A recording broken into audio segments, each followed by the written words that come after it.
I'm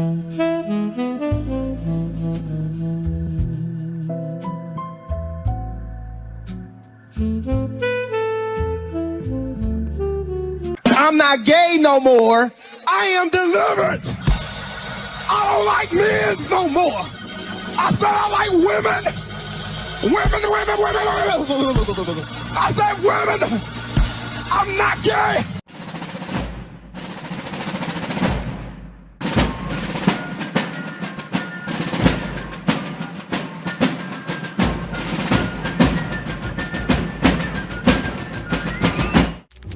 You let one ant stand up to us, then they all might stand up. Those puny little ants outnumber us 100 to 1. And if they ever figure that out, there goes our way of life. It's not about food. It's about keeping those ants in line. That's why we're going back. Does anybody else want to stay? Let's ride!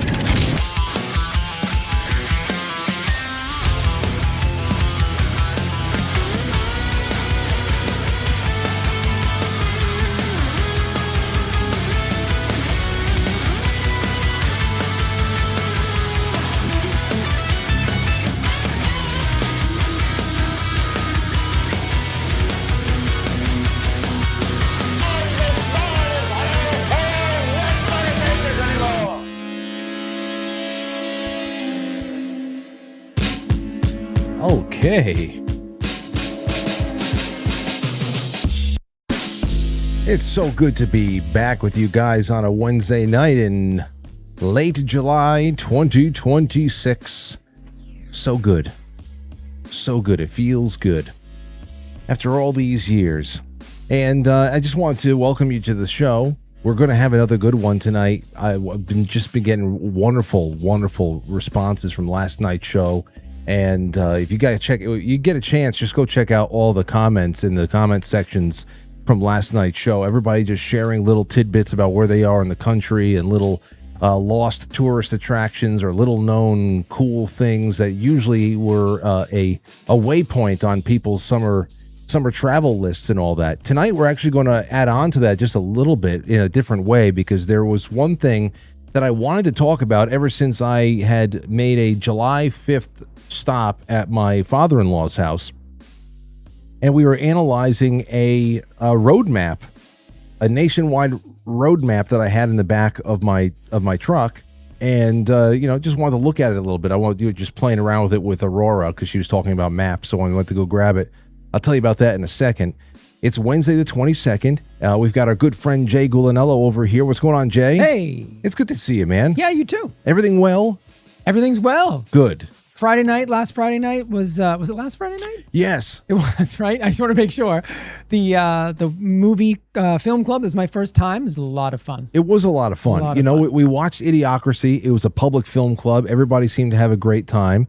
And afterwards we went live for what is customary, a 15-minute or so review, talk to people in the chat room, read what they were saying, what they noticed, go into the IMDb and read all the trivia and behind the scenes kind of stuff that was going on. And then on top of that, we got to watch the trailer for the Sylvester Stallone movie that's coming out in November. Looks good. Yeah, that looks like it is going to be good. Yeah. I can't believe that guy. It's weird. I knew another guy that had the same thing where he's got the look and somehow the voice. I don't know how that works. So back in the day, we played, my band used to open up for a band called Draw the Line. They were an Aerosmith tribute band. And Frank, I'm not kidding you. This guy, and Steven Tyler is a unique looking man. Yeah. This guy looked like Steven Tyler. And if you closed your eyes, he sounded like Steven Tyler. Why does that happen? I don't know.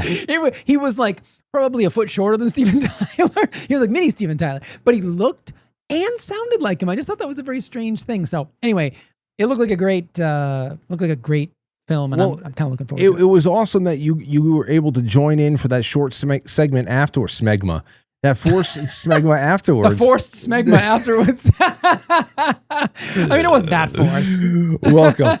When you showed up, first of all, you had your blue light blocking glasses on. Well, it was like 10:30 at night, and you were hanging out, and it was really such a cool vibe.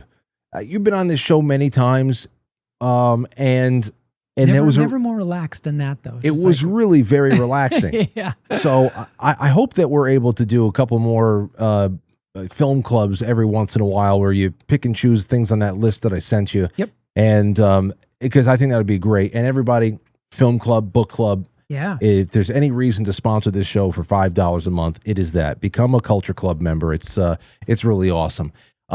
Speaking of height, I took Aurora to get her. Aurora and I got her physicals today at the doctor's office, and she insisted. She actually wanted to get her blood taken, her finger prick. Okay. Hemoglobin. Yeah. Like we all did, and she was so excited to do it. Did they do it on the finger for kids? Because I remember my doctor used to do it on the ear sometimes, the earlobe. No. Yeah. It was always finger for me. Yeah. Anyway, she wanted to do it. I said, okay, the hemoglobin's fine. She's not anemic. But this kid is 4'2". Wow. I don't think I was 4'2" at 5 years old. I don't know. I don't think so either. But she's 4'2", 65 pounds. Her blood pressure is 106 over 68. They do that? My blood pressure was 118 over 74. Okay, good. And it's I don't know. It's in this. I feel like it's been in the acceptable range like that for a while. Oh yeah, I mean, and you probably have a little bit of white coat syndrome, yeah. And I do a lot of breath control during this. If she would have done it a second time, I think I would have gotten it lower. Yeah. But that's the whole thing, and that's good. Wow, I mean, maybe she's not going to take after her father when it comes to blood draws. No, that's what I'm trying to. That's what I'm trying to groom into her. Mm-hmm. All the things that I have ridiculous hangups about, like rodents and everything else. I really tried to make her feel like, oh wow, That's no big deal. It's no big deal. First of all, I don't pay any mind to it, but I make sure that this is just casual for her. Yeah. Because Good. That's that. Because when I get my blood drawn, I'm usually laying on the couch in the living room. The doctor comes to the my house for me. Right. And so, and Aurora's usually sitting there right by me saying, "It's okay, Dad." And I said, I know. Yeah, I did not like the doctors when I was her age. So kudos to her for being ahead of the game. Yeah, I know. Well, that's it. You brought up midget Steven Tyler, so I had. Yeah, he was probably about that height. 4'2", 4'2". Yeah, he had a great voice. I can't remember his name for the life of me. But we opened for that band quite a few times. They were a really good band, but I just couldn't get over this miniature version of Steven Tyler. And I don't know what they're doing now, but I don't know what else that guy could do because he was Steven Tyler. You know what I mean? Like if he got a job working at the office, you know how many times a day he'd have to deal with, who you look like? No, let me guess. You know what the crazy thing is? And when I told Aurora this too, because Aurora knows who Judy Garland is because of my mother and, my mother, I don't know how many times they've watched Wizard of Oz together and all that other stuff. And my mom and my father, huge Judy Garland fans. In fact, their origin story was Judy Garland. And really? And so I told Aurora, I said, you are only 9 inches shorter than Judy Garland at 5 years. Judy Garland was 4'11". Wow. Yeah. She does not look like that. Yeah. Wow. Yeah, she was 4'11". And so I told Aurora, I said, you're only 9 inches shorter than Judy Garland. You're going to be there in no time. Yeah, she'll be there before you know it. Anywho. That's good. Yeah, it is good. It is good. So, hey, last night we were talking about tourist attractions. Oh, no. Before I do anything. Okay. I've got to make a little bit of a sad announcement here.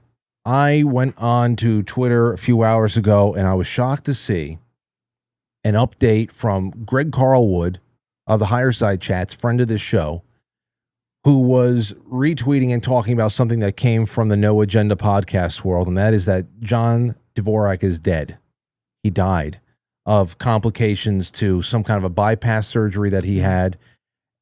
And the No Agenda show said, it is with great sadness that we announce the passing of John C. Dvorak, our beloved husband, father, and cherished host of the No Agenda show at the age of 74.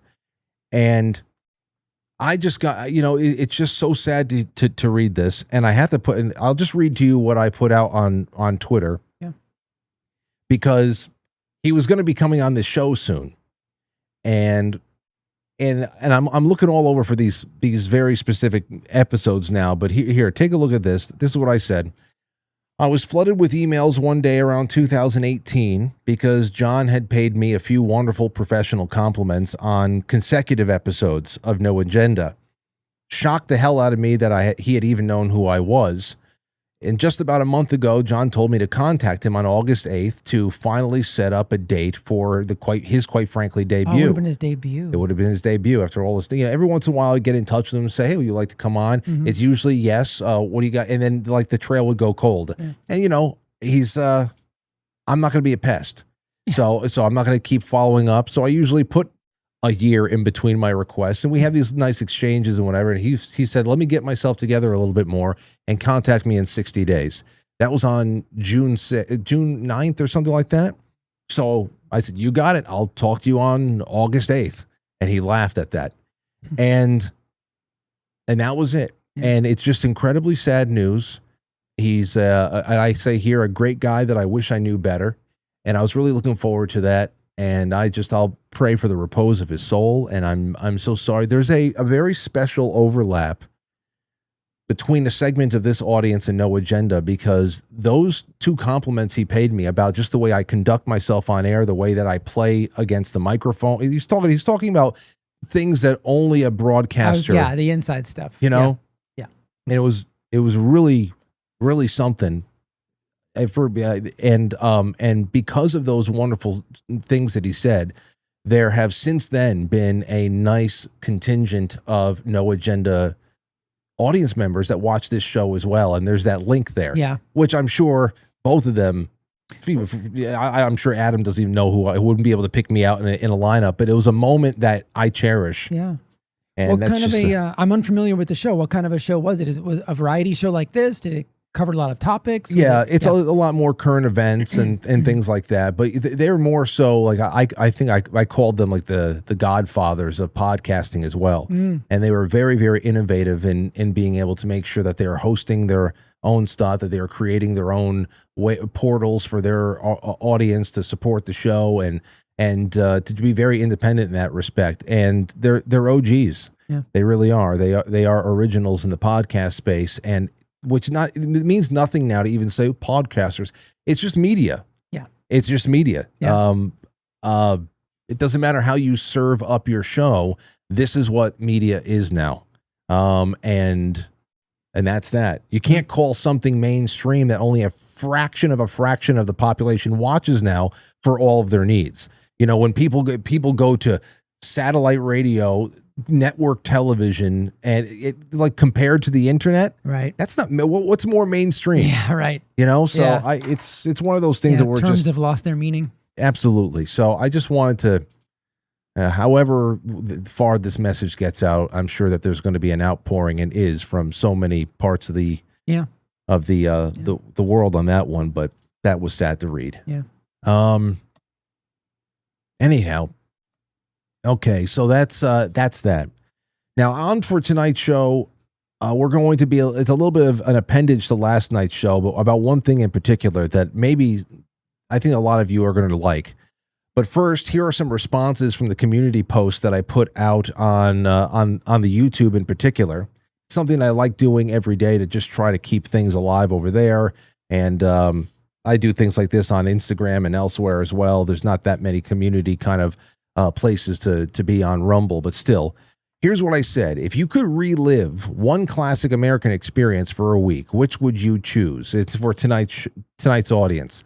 It be visiting America's classic roadside attractions, a cross-country Route 66 road trip, small towns and diners, a family camping with no phones or internet, or something else, and put it into the comments. The comments are wonderful. And I'm going to dip into those in the second half. So if you have not responded to that yet, you can go to the community post section on the Quite Frankly YouTube, and you can get your comments in there. We'll read into that after the break. Yeah. So this is what we got for tonight, though, Jay.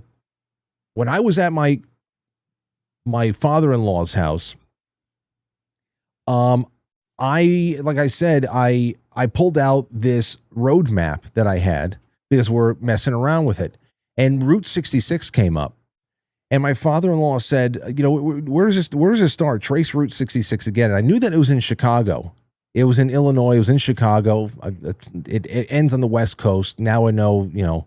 I don't think I knew before I read this article you sent me. Yeah. I mean, like, I know that I knew Route 66, but I couldn't have drawn it for It's you. world famous. Yeah. World famous to the point where, I mean, I've never driven on it, but I knew it had such a, you know, such great branding, such marketing, that there's references all over the world to Route 66 here in the United States, to the point where I thought it was still active. Me too. And then I read, when I was at my father-in-law's house, I said, I can't find this thing anywhere. I see no number 66 anywhere. And it was because it was decertified the year I was born. Wow. In 1985 is when Route 66 officially was like no more. I mean, you can still travel the path there, right? But it's because of the interstate highway system that it's no longer a relevant. You would have thought that would have been preserved in some way. It has been culturally. Yeah. Now, but there are other impacts that we got to talk about, because I just thought this was a great article. And here I want to jump into this. So here's the first one. This is from cowboystatedaily.com. Great name. It really is. America's longest small town. Why Route 66 is the quintessential American experience. Now, it starts off with this story about this young Marine who gets stranded somewhere along Route 66 because he has a radiator leak in his old, 1950 something car, and his name is Wayne Shell. Okay, he's 90 years old right now, but back then it was a major part of traveling in this country. But what I want to get down to is down here, the longest small town in America. Ready? Oh, here, the road that refused to die. Route 66, let me get you up on screen with me. Boom and boom. Oh, no, you're not supposed to be up there. I'm not? Oh. Get out of there. All right. U.S. Route 66 doesn't officially exist anymore. That's how I found this. Yeah. The federal government decertified it in 1985, a year after the last interstate highway bypass was completed in Williams, Arizona, wiping it off the map as a U.S. highway, at least on paper. But that didn't kill the route. The mother road lives on in the heart and the imagination, which has made it feel more alive than ever. Quote, "It's a road for God's sake," Route 66 historian Jim Hinckley of Arizona told Cowboy State Daily, but it literally has an international fan club. There are Route 66 associations in Japan, Germany, the Czech Republic, the Netherlands, Italy, and they organize events and publish books. I had no idea that was the case. I've got to ride this road. I have to. There's so many things I got to do in my life. I keep saying things, I keep adding things on, and I keep getting older, and nothing's getting off the list. I was going to say, you got to start crossing things off that list. I thought I'd be a lot more mobile by now, but, I whatever. 2018 Route 66 Festival in Europe, where Hinckley was invited to speak, brought more than 20,000 people from 10 countries to celebrate America and its legendary Route 66. Wow. Quote, "It has evolved to represent the quintessential American experience," Hinckley said. "It truly is the entire American story made manifest. It's in any chapter of our history, even our prehistory. You have villages in New Mexico along Route 66, like Laguna Pueblo, and the chapel there, which was built in 1699. Whoa. The village is 100 years older than that. Portions of Route 66 were laid on top of Santa Fe Trail and the Beale Wagon Road," Hinckley added. "The Beale Wagon Road was laid on top of a 1,000-year-old Native American trade route," he said. "And then you have the world's first electric vehicle museum being established on Route 66. So it's the entire story of America, and the story of our immigrants is all peppered throughout Route 66. Now, he goes on to call it America's longest small town. And this is what I love so much about this story. And it's a 2,400 mile small town. Hinckley has been traveling Route 66 since 1959 and has been watching its transformation with fascination ever since, including how it's become woven into the fabric of American legend. The story that illustrates this best to him is the conversation he had with a gentleman who had grown up behind the Iron Curtain listening to Radio Free America. He knew that song about getting your kicks on Route 66, Hinckley said. He grew up watching bootleg copies of Easy Rider, and he said that the American road trip, specifically Route 66, came to symbolize freedom for his generation, like the Statue of Liberty did for a previous generation. Americans, meanwhile, are finding ways to live out their dreams on Route 66, all up and down the route, freedom of another kind.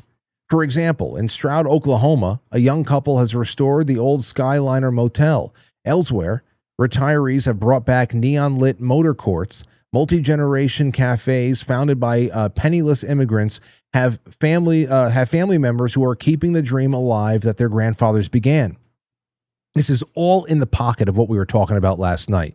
You know, last night we were talking about mainly lost attractions all throughout the United States, even down to, you know, showing up in one town or another to see the disputed largest peanut in the world. And largest ball of twine. But here we have something where, despite its decertification, there are all along this route over here is people holding on and sometimes restoring and doubling down on something that keeps something alive, doesn't make it go away.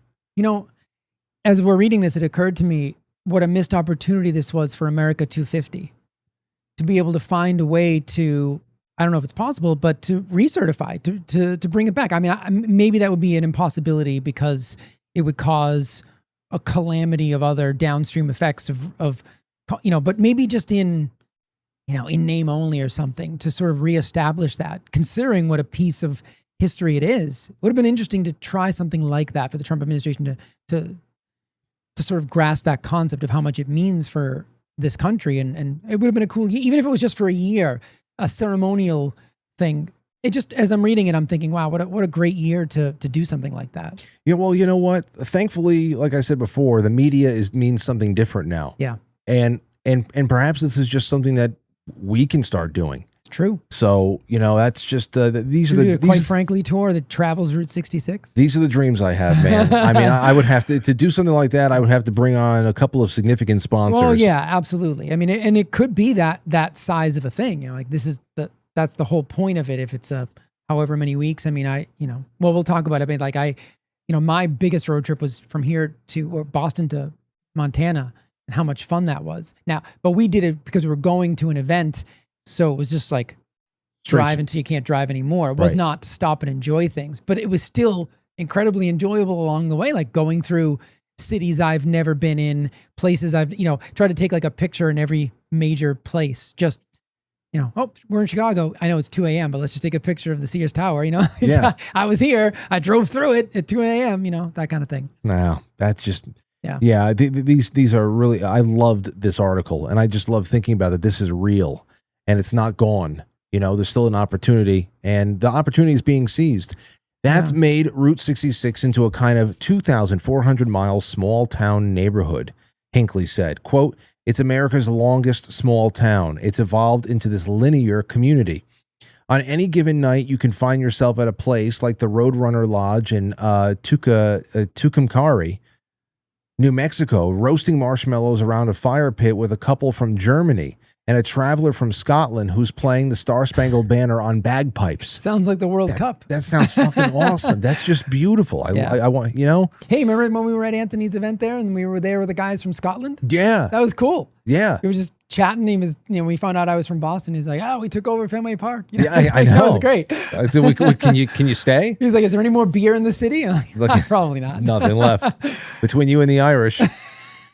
Hinckley once ran into a caravan of strangers who spontaneously decided to convoy together to the Midpoint Cafe in Adrian, Texas for a slice of ugly crust pie. So named because the cafe's legendary pastry chef, Joan Andrews, famously cared more about the rich flavor and flaky texture of her pies than making a perfect crimpled edge.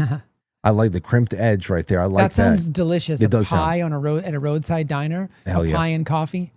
Midpoint Cafe, meanwhile, Gets its name because it's exactly 1,139 miles from Chicago and 1,139 miles from Santa Monica, which makes the cafe a must for the ultimate Route 66 experience. Quote, you find inspiration all along the route, he said. The magic is the people. The magic is the people. Now, here's a little bit more on it, and this is where it really just wraps up. How the road became a legend. Route 66 wasn't the first coast-to-coast highway, although it's frequently portrayed that way. The honor actually belongs to the Lincoln Highway, which goes right through the middle of Wyoming. Quote, this is another challenge with Route 66, Hinckley said. As with Paul Bunyan and Babe the Blue Ox, it's become such a legend that separating fact from fiction is a real challenge. From its earliest days, Route 66 benefited from what Hinckley calls the best press and publicity any road has ever had. Yeah. Cyrus Avery was a pioneer in a lot of these early highways, Hinckley said, and he and a bunch of visionaries got together and created the U.S. Highway 66 Association. The idea was to petition and lobby to have the road paved from end to end and promote the road, a kind of quasi-chamber of commerce. The group hit the ground running with their publicity campaign, literally. This was a sports promoter trying to get backing for a transcontinental foot race, Hinckley said, so they jumped on board and said they'd sponsor it as long as they would agree to do it on Route 66. The purse for the 1928 race was $20,000. That's got to be a lot of money in 28. Do a calculation while I keep reading. Okay. A phenomenal amount of money for the time. The average American family earned less than $1,500 per year. A purse of that size could purchase multiple homes outright. Runners from all over the world, from amateur to professional, came to vie for this huge Route 66 purse. A 19-year-old Cherokee boy from Oklahoma entered the race, Hinckley said, total amateur from some little farming community. By the time they got to the end of Oklahoma, he was leading the pack and eventually won the race. It was a huge international media frenzy. You know how much it is? Yep. What is it? About $391,000 today. That's a good purse. Yeah, it's a pretty good purse. That's over $250,000. Yeah. And that doesn't even go to, as far as buying power, forget about it. Yeah. There would be more smart media campaigns after that. The Highway 66 Association partnered with the Olympics, for example, to advertise Route 66 as a scenic way to get to the 1932 Olympics in Los Angeles. Then you had the Grapes of Wrath, and you had the song Get Your Kicks on Route 66. I think that's my biggest memory of the road, like as a kid. Just everybody knows that song. Yeah. Which had turned into one of the most recorded songs in history. There you go. Hinckley said the I Love Lucy television show even got in on the act with a 4-part episode of Desi and Lucy going on a Route 66 trip with the Mertzes to California. I remember that one. I don't. I do. Interesting. Oh, I've seen all the I Love Lucy's 5 times over. Okay. You know why? Because back before Netflix, all I had was I had an entire wall of VHSs that my parents bought. Oh. I had a wall. Okay. Hundreds of movies. We were watching shit we were not ready for. Like I was in second grade was the first time I watched Valley of the Dolls. Whoa. I didn't know what the fuck I was looking at. I was like, well, this looks good. I just took it off and forget about it. But one thing that my parents did have is they had the full, because I remember for a time in the early 90s, every month in the mail came a big box of those VHS puff packets. You know how all the Disney films were in the puff ones? Yeah. They had sent away for the entire I Love Lucy collection, and it came piecemeal. So like an encyclopedia back then. Exactly. But I can't wait to get the M's. I know it. And I got so bored. I can't look anything up in Montana. I don't have the M's. I have nothing. I have all their golden book. No, not the, what the hell was it? The encyclopedias. What is it? From the 1960s. They're incredible. The 60s. Not Britannica. No, hold on. When I was a kid, I had the Young Student Encyclopedia. That was the one I remember when I was Here a they kid. are. Give them to me, baby. Hold on. Where the hell they are. Yeah, I want to see the whole Poshmark. Do you remember the Encyclopedia Britannica commercial when you were a kid? Oh. Golden Book Encyclopedia. I remember those were in my library. Yo. I remember them. These from the are library. Absolutely precious. Wow. They're from like the 1960s. I made sure I got the entire thing so that Aurora could be able to look through them. Yeah. I used to look through my father had all of these, but by the time I got to them, they were rotting. Of course. You know why they were rotting? The main reason why? I got all these stories for you. All of my father's old books from his childhood, like these encyclopedias, were kept in my grandmother's laundry room where they had bookshelves and all that stuff. And my grandmother and my father and my aunts, I guess for decades, they never hooked up the exhaust. They never vented the laundry room?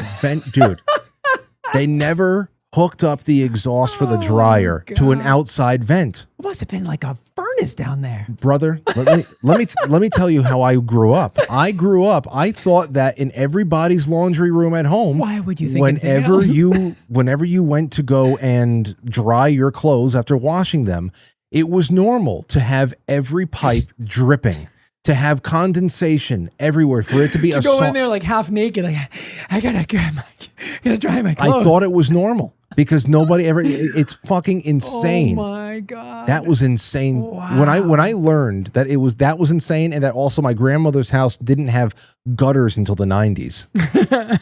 Okay, they didn't have gutters. And my grandfather built that house in the 50s. Wow, like what the fuck? How I don't get that. But then again, you know. Let me ask you, just for fun, because I always remember this, and it's one of my earliest memories of. So you mentioned you had all those VHS tapes. Did you have like an old top loader VCR? Did you ever have one of those? Okay, so we had one of those too.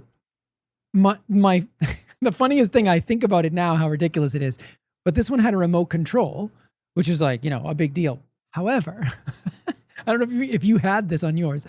The remote control on ours when I was a kid. It wasn't really remote. It had a cable that you had to plug into the front of the VCR. So if you wanted to watch TV, you could only go as far.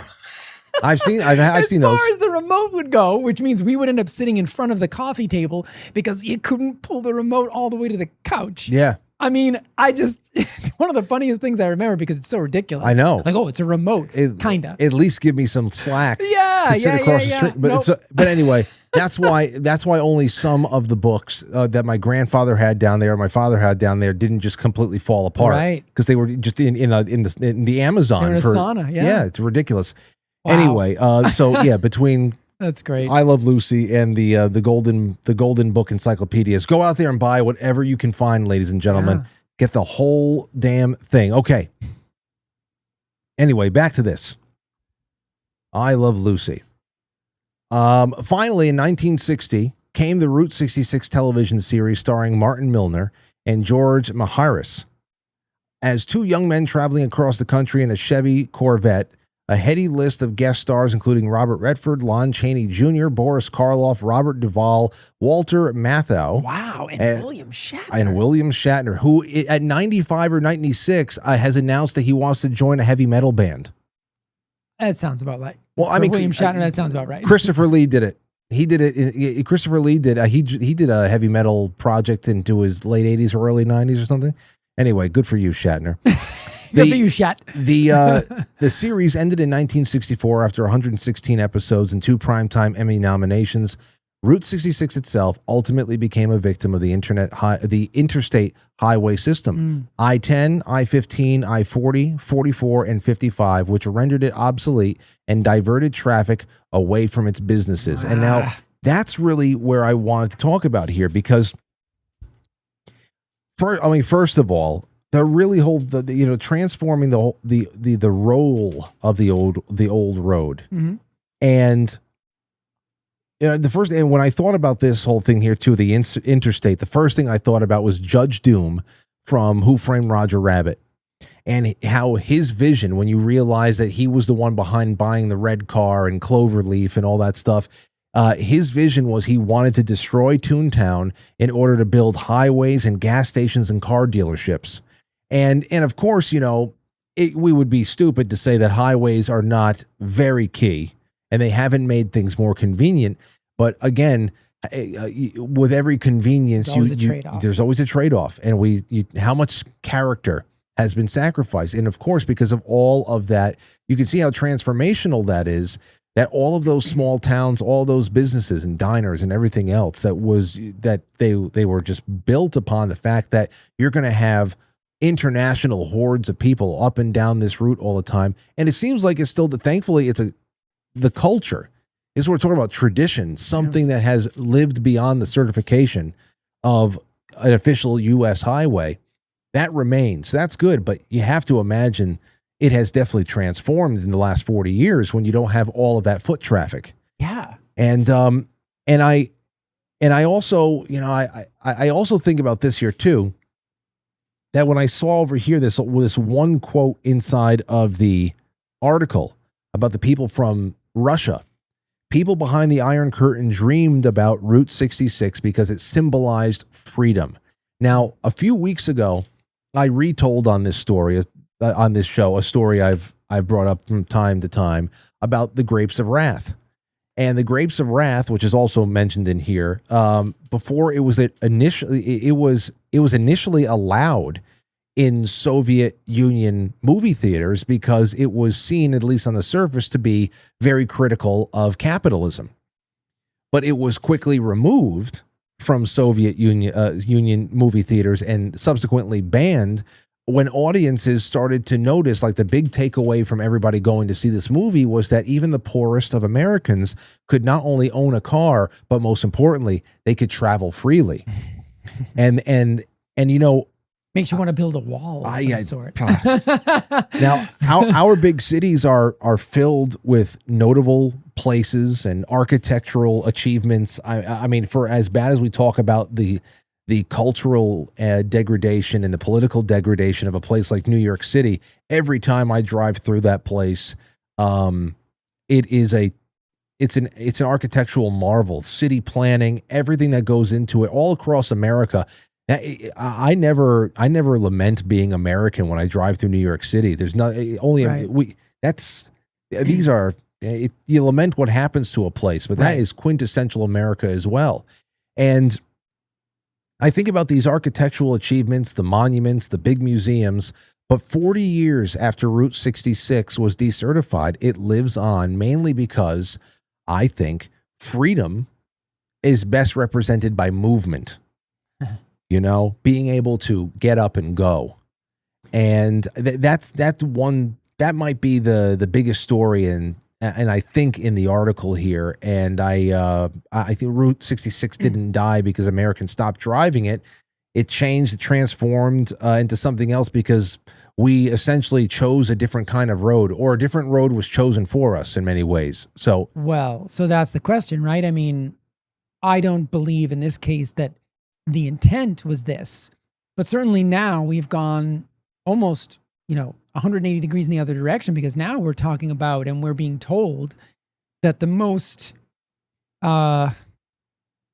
advanced thing that a human can want is a 15-minute city where you never have to go anywhere. Perfect. And yes. And you never have to, you don't need to see anything out there. You don't need to go anywhere. Everything's going to be taken care of for you. There's no need for freedom. There's no Route 66. So again, I'm not connecting these as if that was the grand plan, but boy, how the slow drip, right? The boiling, the simmering frog, right? You just get used to that stuff, and you get used to all the convenience. And this is why I tell people all the time, you got to go out and you got to see things. You got to do things, because I understand when people say, when I first moved here, it was interesting to me because I grew up in Boston, but not Boston proper. I grew up in a suburb. So, we still had to go places to do things. Like to get to a mall, I still had to drive 20 minutes. So even that as a kid seemed like a long way away, thinking like, oh, it's going to take 20 minutes to get there. And when I moved here, one of the strangest things that I learned when I first got here, working in the city, working on 14th Street in Union Square, was I would talk to the other people that I worked with, and they would say, and they didn't have a driver's license. So I thought that was bizarre, first of all, because I was at the DMV on my 16th birthday. The woman was like, happy birthday. And I'm like, great, give me my test. Like, because to me, I had that feeling of I wanted that freedom. But one of the girls I worked with said, I said, you don't have a license. I mean, don't you ever want to go anywhere, do anything? And she said to me, why do I need to go anywhere? Everything's right here. And I was like, whoa, I'd never heard anybody say that before. So in a way, we have been conditioned, and it is a matter of convenience, but at what cost? And the cost of freedom could be ultimately on the table if we allow everything to become so convenient that we never want for anything outside of the convenience. Absolutely. And even more attached to the whole idea of movement being freedom, being able to freely move and get out and do something. It also kind of ties into this whole idea of, the journey being the most important part of the vacation. Yes. And also the death of getting lost. It's very hard to get lost these days. If you have a modern phone, if you have Apple, Android, whatever the hell it is, if you have anything other than a flip phone, you have to work overtime to get lost. And I mean, I don't know if you had this experience, but playing in a band, we would always play new places that we had never played before. MapQuest. And the funny thing is like we would print out directions. I vividly remember this because, I'm in that period where it was like, obviously all those technologies came when I was doing things, but also I remember a time before the super convenience of that technology. We would print out the map to the place. But here's the thing with a printed out map, if you go off the part that you've printed out, you're screwed. You have no idea where you are anymore. And that happened to us many times, especially playing a place in Massachusetts called the Ranch House. And yes, it looks exactly the way you think it does with that name. It was in the middle, actually, of the town that Steven Tyler lives, the middle of nowhere, and just farmland around it. It was just wooden bar. But to get there, you had to go through all these side roads. And the first time we played there, we printed out the MapQuest directions. And I remember we got off the beaten path. We took a wrong turn somewhere. And it's funny, Pete was in the car. Pete Matthew was in the car because he was our bass player at the time. We got up to this intersection and we were like, where do we go? And Pete's sitting in the back and he just kind of like leans forward and he goes, what does that sign say? Cheeseville? And we were just like, go back and sit down, Pete. Dude. But we got so lost and there was nothing we found it. We figured it out. We just drove around 100 miles an hour until we figured out where we were going. That doesn't happen anymore. No, it doesn't happen. It doesn't. And I remember when we would do just local gigging, if we're just in New York somewhere or Connecticut or whatever the hell it was, it doesn't matter. If we hadn't been there, we need to know the route. So one person would print 2 copies of the MapQuest route. Yeah. You go on MapQuest, you get that whole out, and then one car got 1 copy, and every car had a map boy. Okay. Yes. Whoever sitting in the passenger seat was my Chewbacca. Yeah. and if they fucking missed something, it would be like, what are you talking about? You're the navigator. So there's and I never thought I'd get to the point where I miss occasionally getting lost. Yeah, but you can find random things too that way. There's a death. Well, I mean, think about a couple of weeks ago when we went to go see Anthony at the cutting room, and I brought you back. I gave you a lift back to Queens, and I mean, I wasn't concerned about finding your place because, of course, we had the GPS and all that stuff. But that was the first time that I had gone through in years that I had to use the Queens Midtown Tunnel, and you had never used it before. No, so it was unfamiliar to you. And you're like, whatever. And I was just like, you know what? Fuck it. I hope we get lost. Yeah. Because I was like, it's a Saturday night. Yeah, it's fun. And what the hell's going on? And it was like 10 o'clock.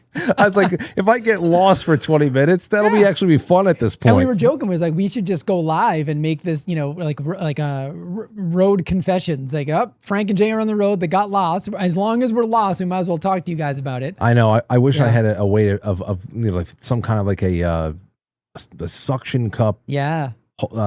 I don't know, like a clamp for the actual phone or something. I don't know. Or like you mentioned the way the fun of the trip, the vacation, the road trip is the road part of it. And I vividly remember as a kid, driving up into the mountains of New Hampshire and the anticipation. And like I laugh at it now because when I drive back and forth from Boston to New York, it's 4 hours plus, and that's like nothing to me. But as a kid, a 3-hour drive into New Hampshire. Oh no, that's impossible. Are we there yet? Like, what is going on? We have 2 hours left. What? But I mean, I remember seeing, and we're talking the mountains of New Hampshire, which, they're impressive to a suburban kid. But when I went out to when I drove cross country and hit Montana, you know, those are mountains. But the mountains to a suburban kid in Boston, those mountains of New Hampshire were enormous.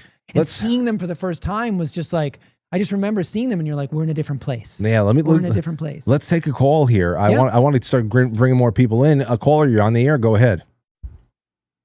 Well, good evening, Frank and Jay. Hello. This is Dwayne here in Amarillo, Texas, 4 blocks from our town's memorialized section of Route 66. Cool. You said you live 4 blocks from what was Route 66, a section of it? It still is. That's great. No, that's Can't awesome. drive up and down there and not know it. Yeah. That's fantastic. So I don't know what that's a whole lot of lore that you live around. That has to be a big part of local identity. So what can you share about growing up around there? Well, it's always been quite the attraction. It's always busy. My favorite beer store is the liquor store on the corner. Probably one of my most memorable times on Route 66 was the after funeral services for my mom's boyfriend, which was held there at the Handlebar restaurant right there on Route 66. Many of the people who ride motorcycles always up and down the road over there. Lots of people walking around looking at the antique stores, and it's just always been there. Wow. And I've lived right here in this area my whole life.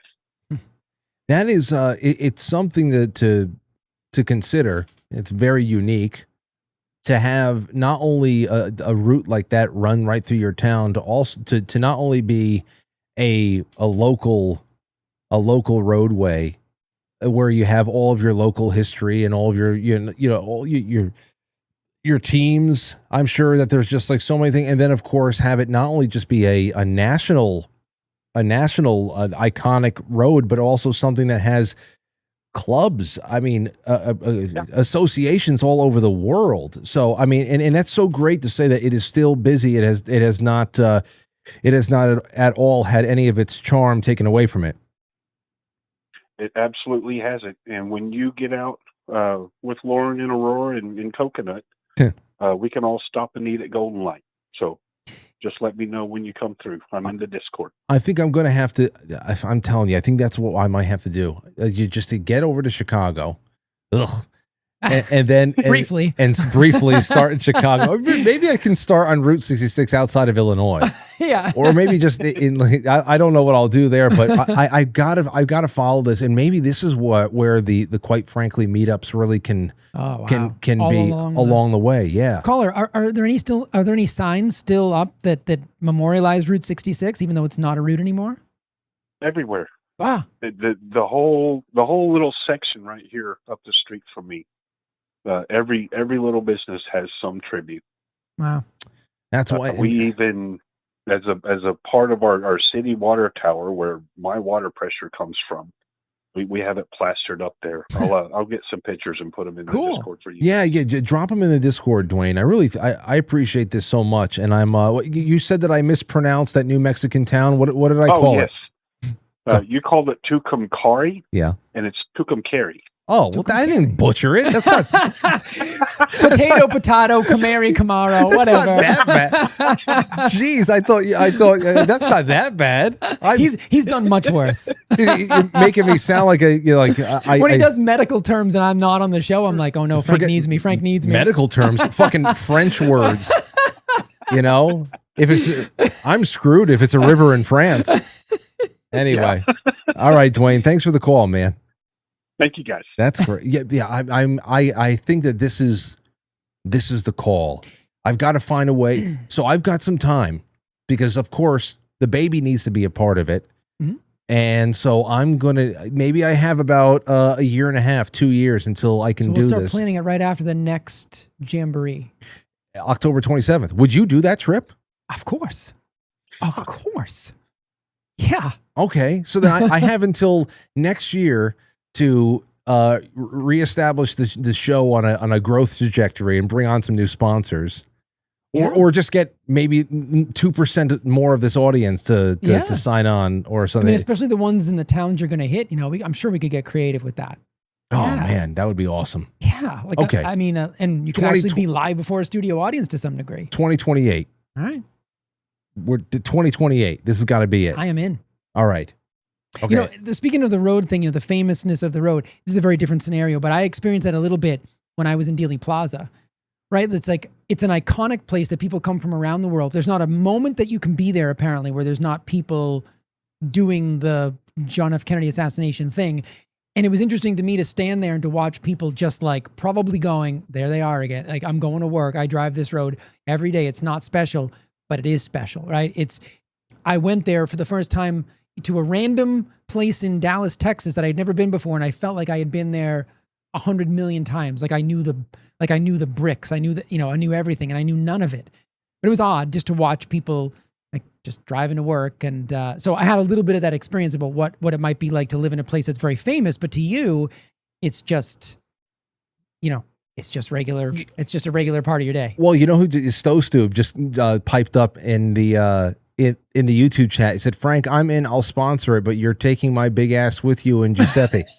Now, the reason why I think that's the reason why I think that's funny is because can you imagine? We can publish where we're going to be. We have to talk all along the way we're going to be.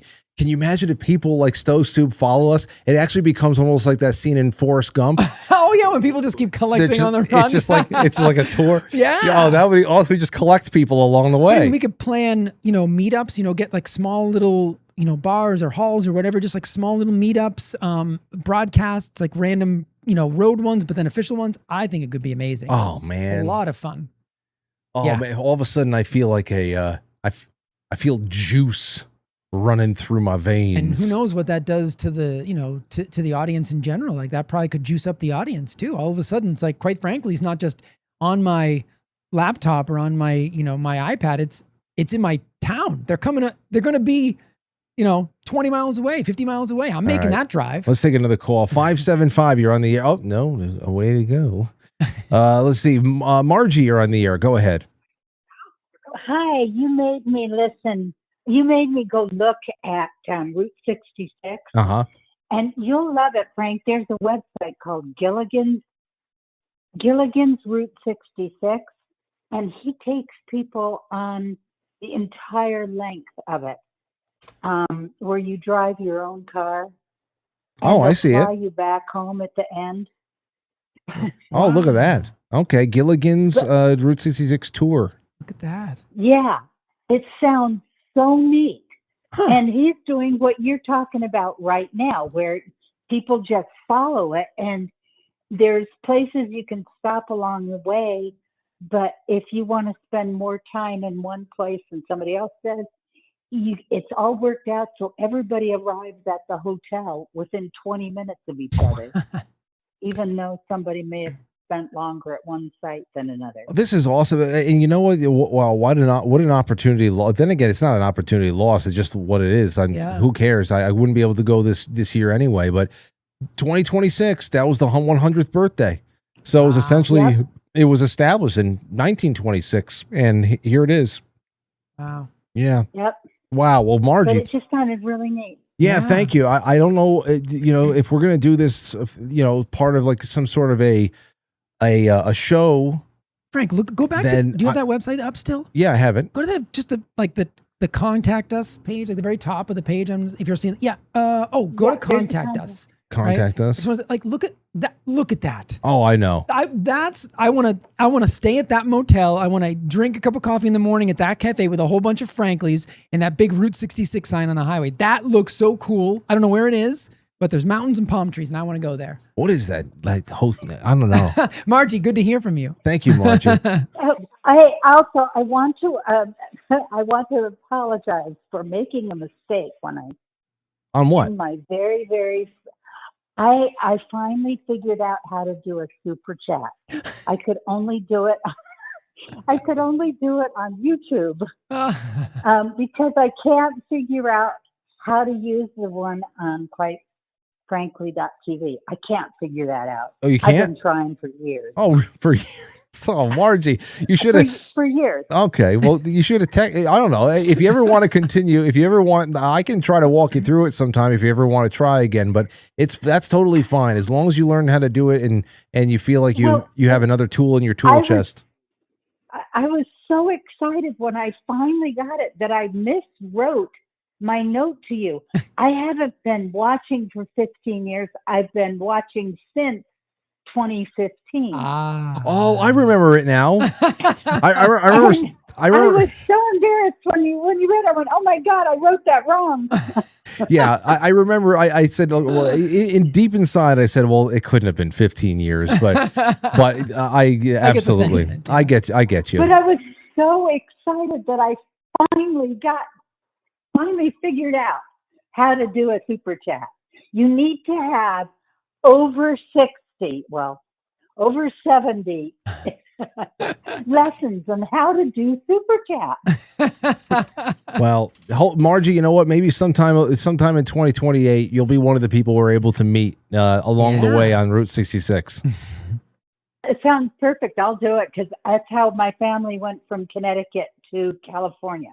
When I was a little kid.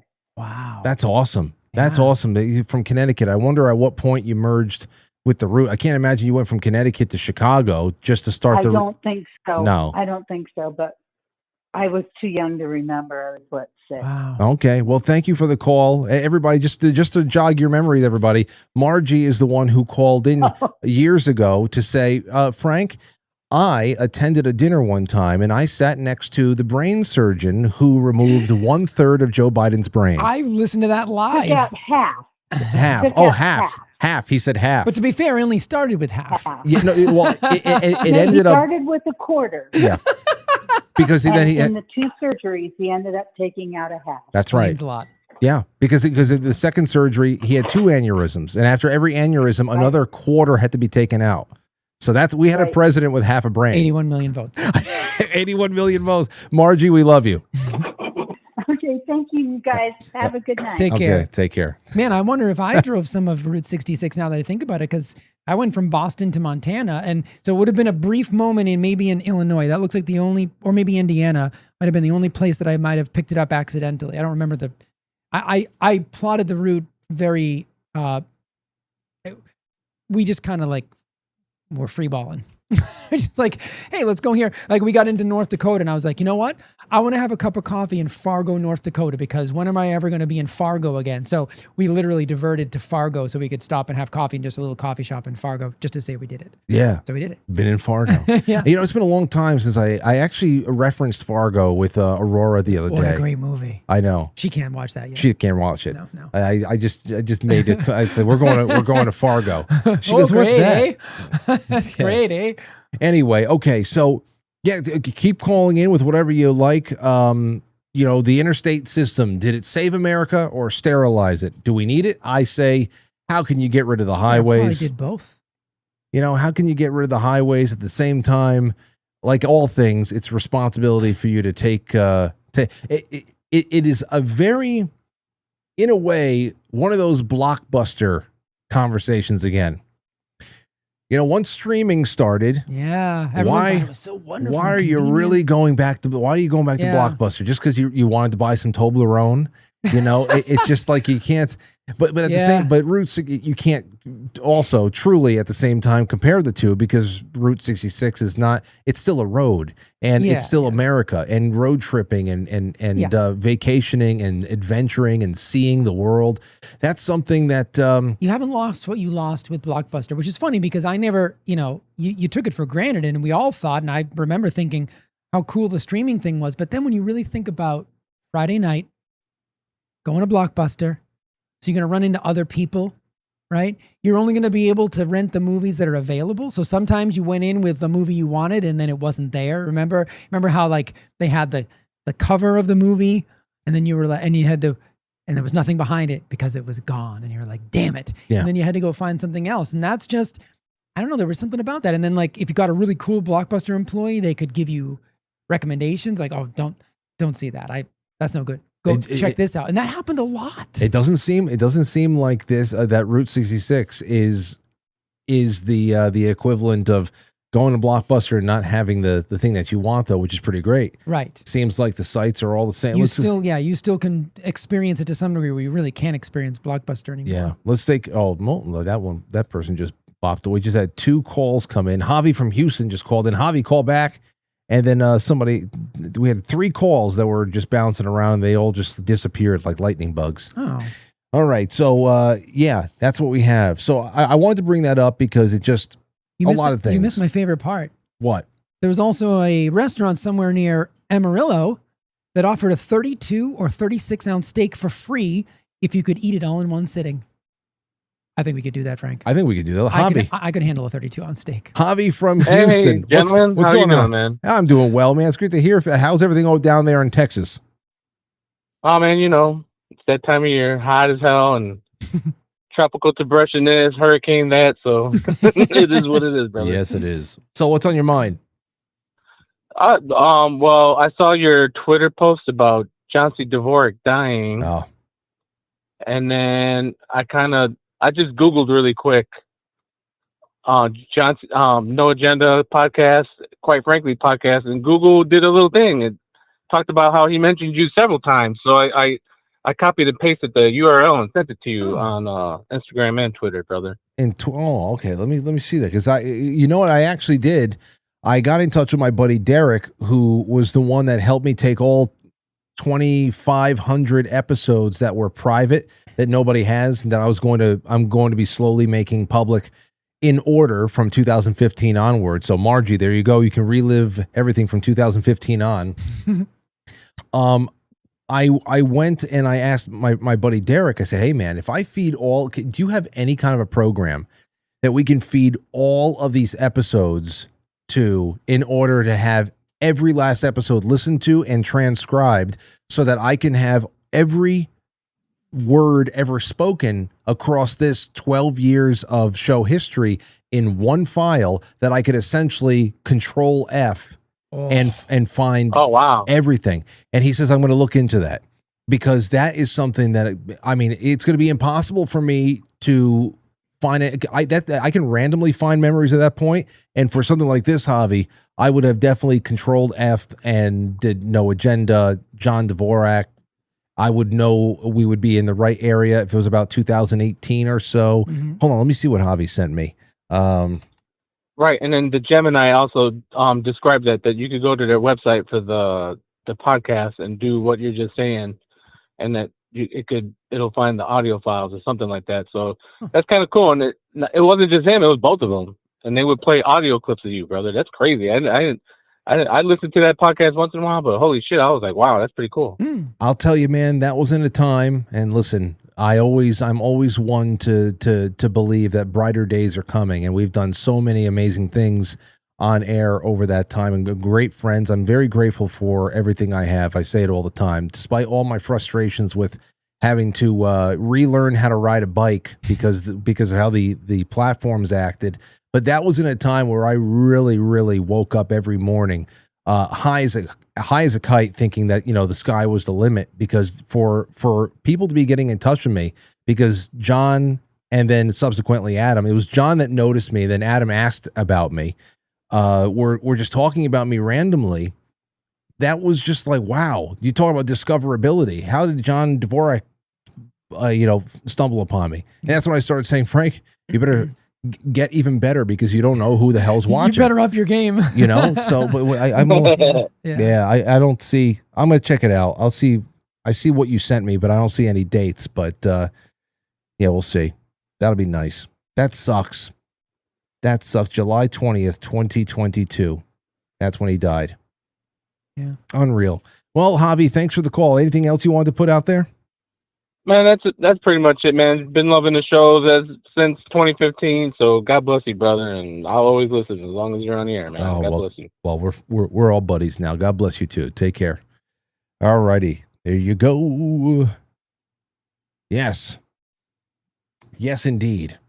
Okay, so it's 8:03, and real quick, let's take a break. When we come back, I'm going to read some of your comments on the community post about how you're voting one way or another. We'll still take some more calls. We have some extra things over here. Things are going well. Just to remind you, everybody, it's going to be a great night on the flip side tonight. We have a special guest calling in. Our good friend Ollie from Pharmalogical is calling in for a couple of minutes. That's on the flip side. And then we only have a couple of days running out now on ketobrainz.com. Use promo code July and get in on not only the massive $2,500 raffle, but there's going to be 4. Think about the traveling we're doing today.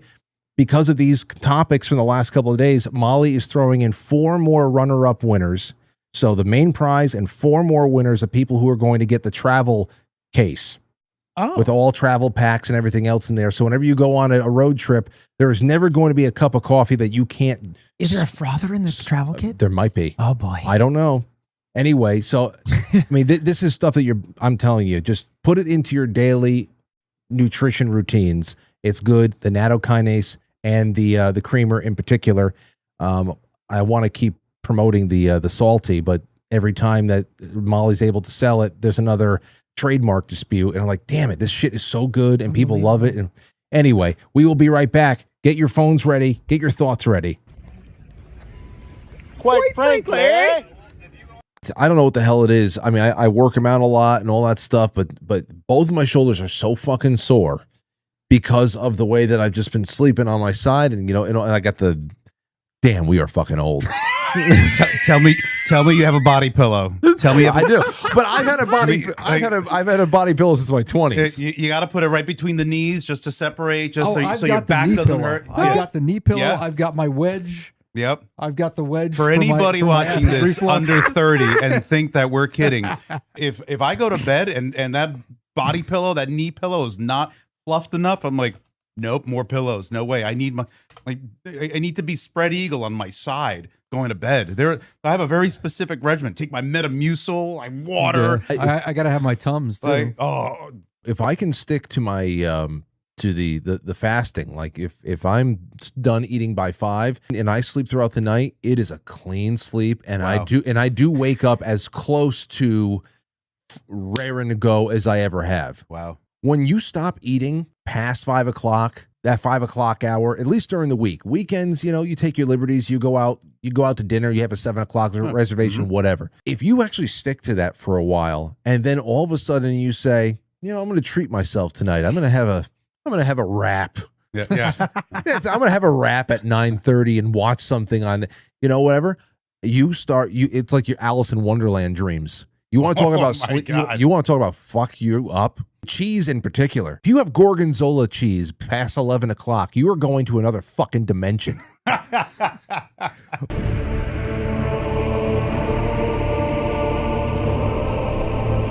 been down in the basement since it happened. 5 days now. I think he's having some kind of a mental situation. An episode or something. All right. I said, Hey, you better do something, 'cause I don't want to be known as the brother-in-law of the town nut job. I got enough problems already. Oh, shit. I got water all over myself.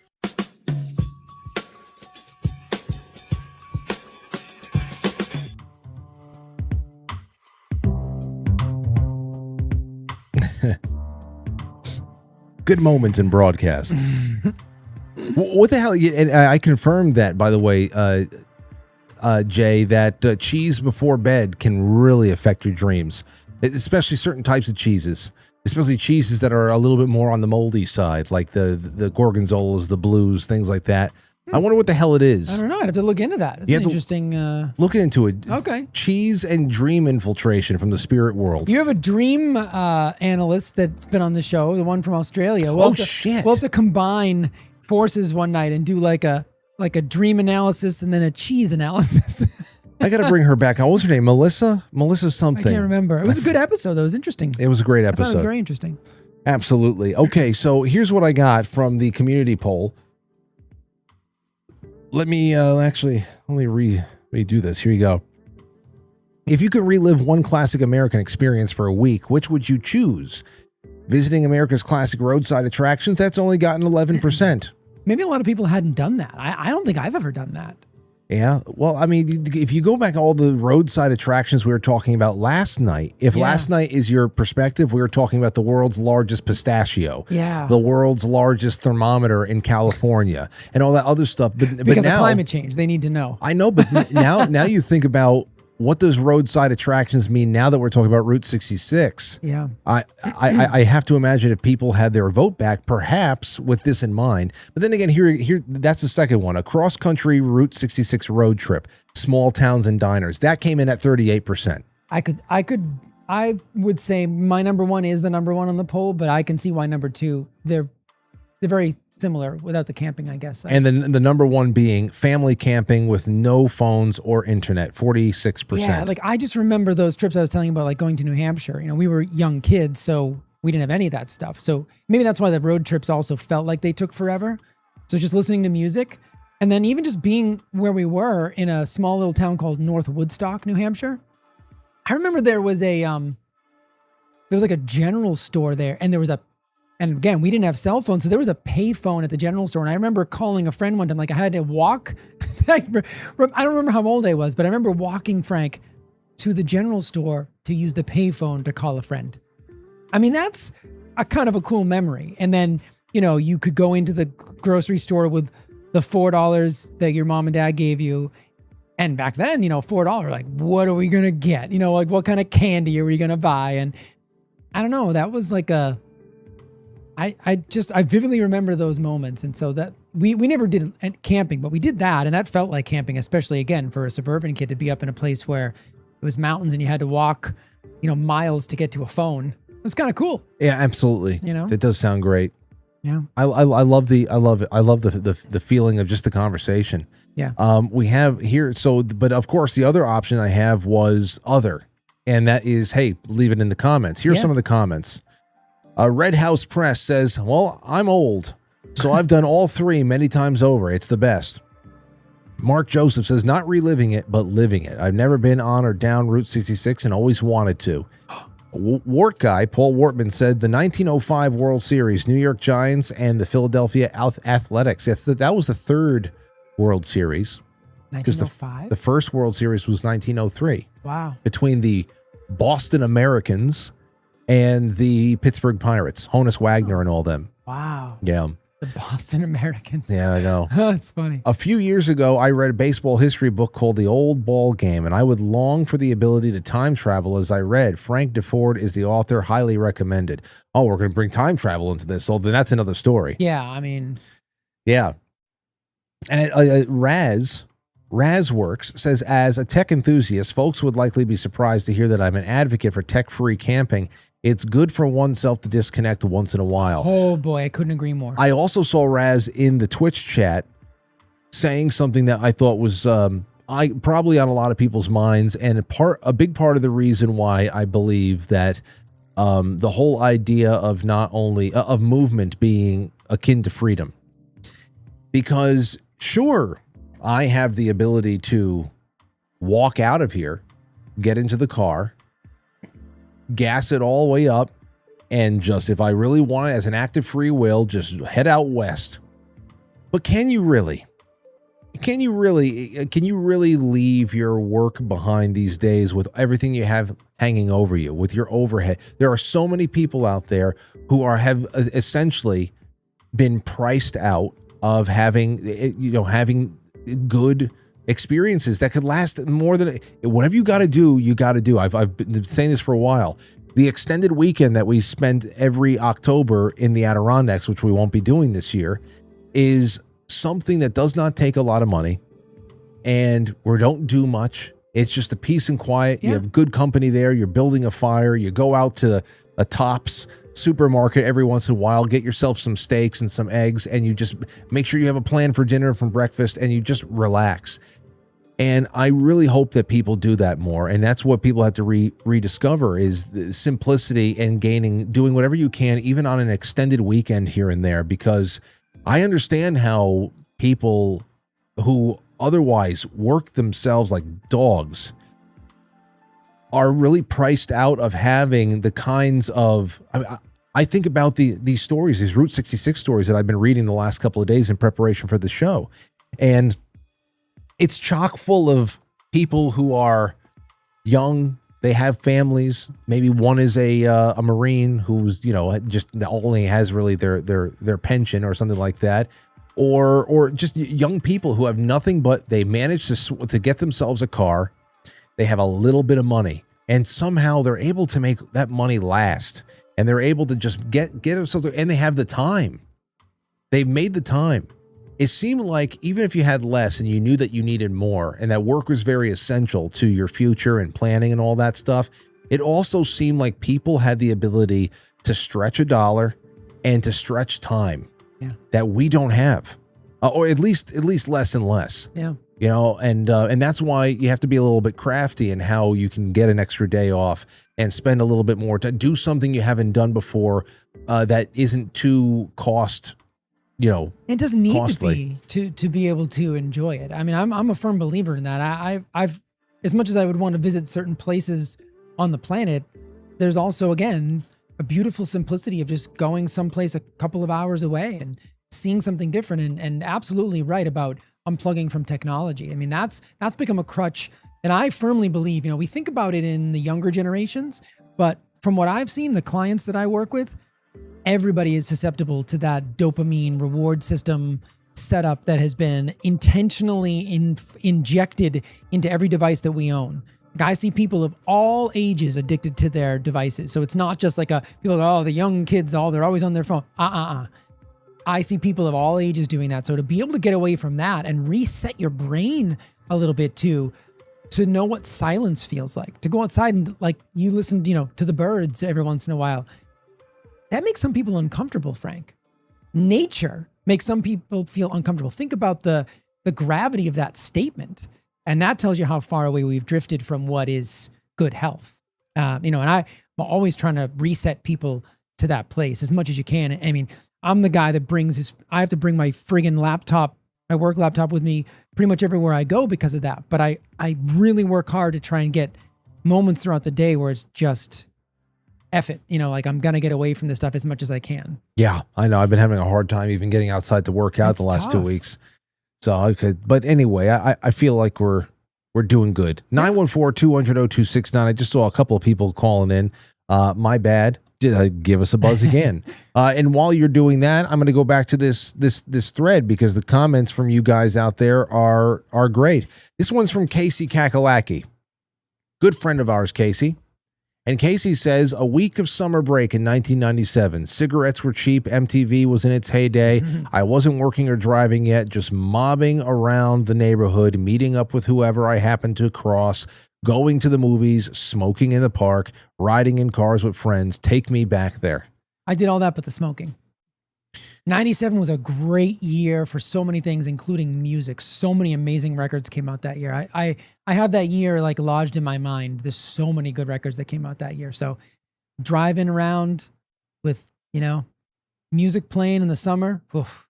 That was those were the last couple of years that we needed parents to drive us around.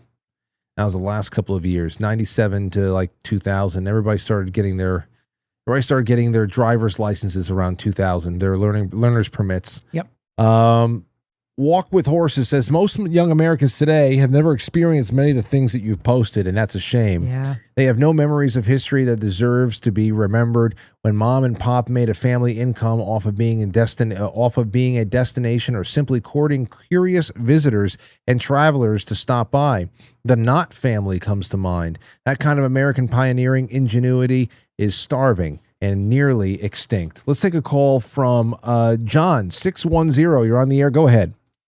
Oh, hey, Frank. Hey, Jay.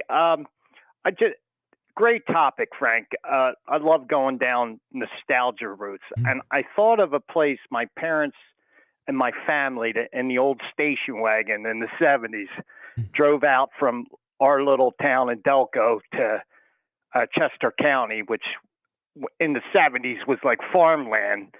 And there was a place called the Guernsey Cow, and it had a big, the biggest, fake cow out in front of it. And we went to the Exton Drive-In before and saw Patton and the other one, Molly Maguire's, when I was a little kid. and it was such a great memory. So I really appreciate you going on this topic. Wow, a drive-in. Yeah. I hadn't even thought about drive-ins in a long time. In the town I grew up in, little teeny town, there was a drive-in sign, but there was no longer a drive-in. It was one of those like old abandoned signs. So as a kid, we would always pass it and be like, wow, what was that like? So that's really, that is very cool. It happened in the set. It closed in my high school years, like 1985. So it didn't make it, you know. Yeah. All those things went away. I heard there's a drive-in still in the Poconos and one in South Jersey somewhere, and I always want to go over because that is a nostalgic thing too. Yeah. Well, I've never been to one, but I drove by one, and I think this is the place we drove by. I think this is it. It is in Warwick, New York, the Warwick Drive-In Theater. Yeah, that's it.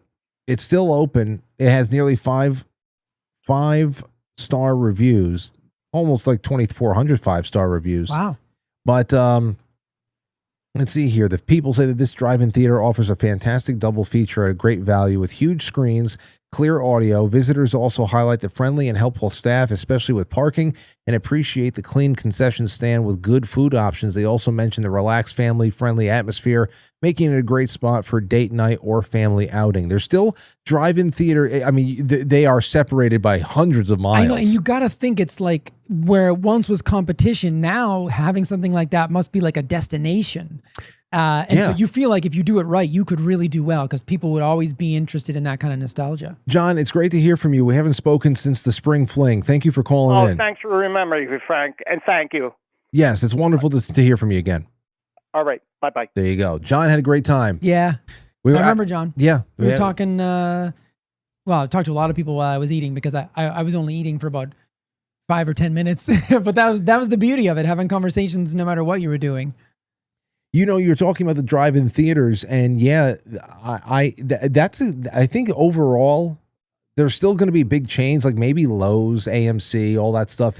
They're able to maintain and corner some markets out there, but it really is going to be one of those experiences, you know, that you buy into. That if you want to open up a theater, you have to make it like Alamo.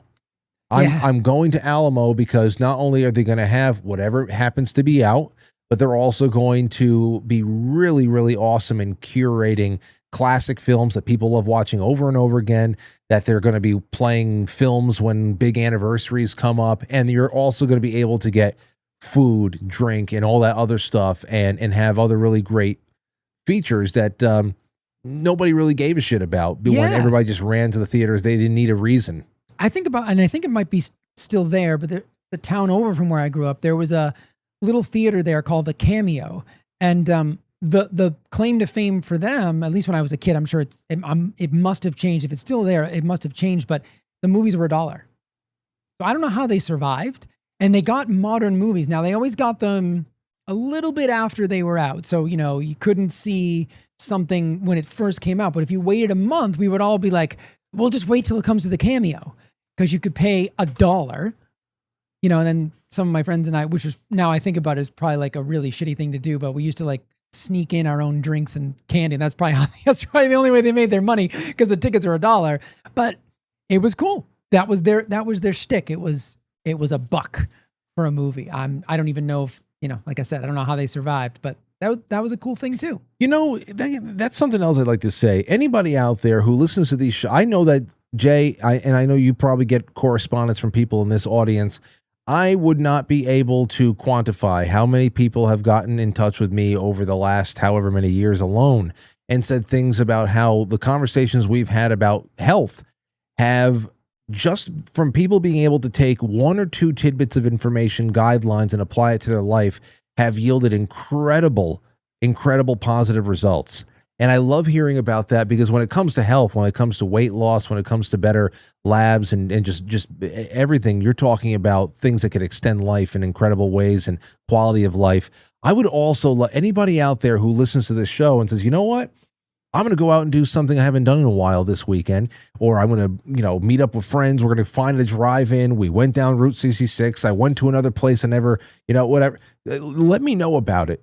And I love to feature some of that on the show. It would be great because, You know, I would be living vicariously through many of you because, like, 2028 until 2028, when I can leave the state, when the road trip happens. I know, because I can't leave New York. Oh, here we go. Okay, Hot Legs is on with us. What's going on, Hot Legs? Hey, how are you doing? Doing. Hi, Jay. Hey. I thought of a great drive-in story for you while I'm driving away. There are still several drive-ins open in the Midwest. There's one on the Ohio Turnpike, close to Cedar Point, and there's a couple still open in Michigan. But when I was little, our parents used to take us in Michigan to the local drive-in, and I can remember one time, like 53 cousins, we all went in a carcade, and we went to see Willy Wonka and the Chocolate Factory. Whoa. And what they did back then was they got some like yoga mats, but they were just little mattresses, and the parents put them all on top of their cars, and all of the cousins would get up on the cars with their popsicles and their cookies and everything and watch the movies outside on the roofs of all the cars. And I just remember that so fondly. It was just the coolest thing to look at my whole family out there in the drive-in parking lot enjoying the movies from the roofs of everybody's car. That's so cool. Now, is that one of those? I know that drive-ins usually have two audio options. It's usually sometimes you'll have a drive-in theater that just has a big PA system, right, and you're just watching it, and they have big enough speakers to make sure everybody can hear properly. I also know that some other drive-in theaters, you can tune your car radio in to a certain frequency and have the actual audio be just fill up your cabin of your car. Yeah. So I think it was they gave us like a little speaker for every car, and it hung on the side door. Okay. That's what I remember. Might not be true, but that's what I remember. Well, that's Wow. interesting. That's very interesting. That would be a good time to have an El Camino because you could just back it in and put the mattress in the back. That's true. That's that. That's Yeah, great. But I don't even remember how I got up on the roof of the car, and I'm afraid of heights, so maybe, I don't know. But I think that's just the coolest thing. You know, when families used to be huge and we would get together all of the time for stuff like that. Yeah. Huge families. Let's pray that we're just about a generation, a cycle or two away from having that be the norm again. Thank you for the call, Hot Legs. It's great to hear from you. All right. Take care. Okay, take care. Hey, did you take home or did you and Jenny pack up the Sasquatch cornhole? No. So then, Hot Legs, did she take the I cornhole I back? remember seeing her taking it. Okay. Yeah. Because I didn't know if she was bringing Hot Legs brought the Sasquatch cornhole set. Like when it started to rain and thunder and lightning, I thought I saw her running on there grabbing things. Okay, great. Yeah. Good. Because I didn't know that was a gift to. I was just like, where the hell is that Oh, thing? yeah. All right. Do you have my sister-in-law's serving spoons? Yes, I do. I don't have them with me, though. Okay, but they're there. You haven't thrown away. No. Because then Lauren's going to have to buy new spoons. Right. No, we would. What a nightmare that packing up was because my Jeep just decided, nope. Sorry. Oh, jeez. Oh, you need me? Sorry. Yeah, I'm going to have to go. Yeah. Anyway, okay, so here's a little bit more. Let me see. Definitely family camping with no phones is Beverly.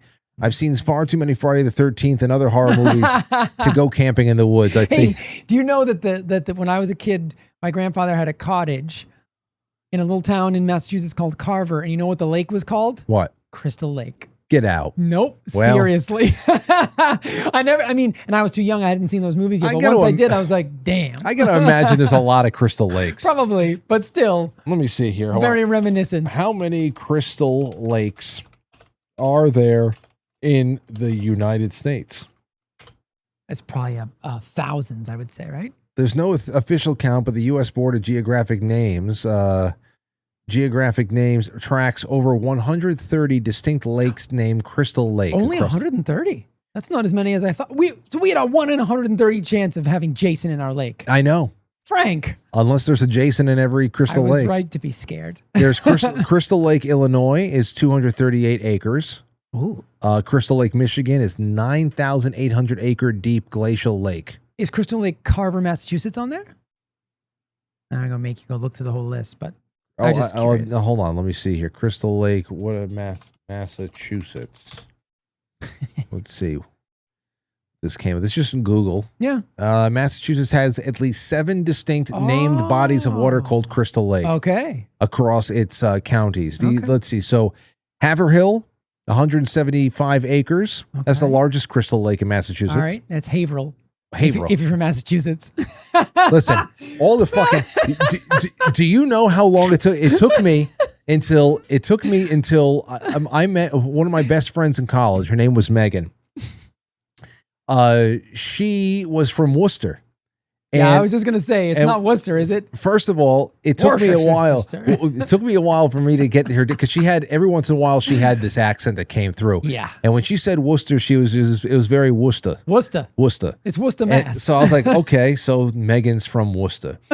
And then when I started actually, you were like, that can't be the town she's from, right? Maybe it is. Who the fuck knows? Half of New York, once you go past White Plains, is all Native American names you can't pronounce.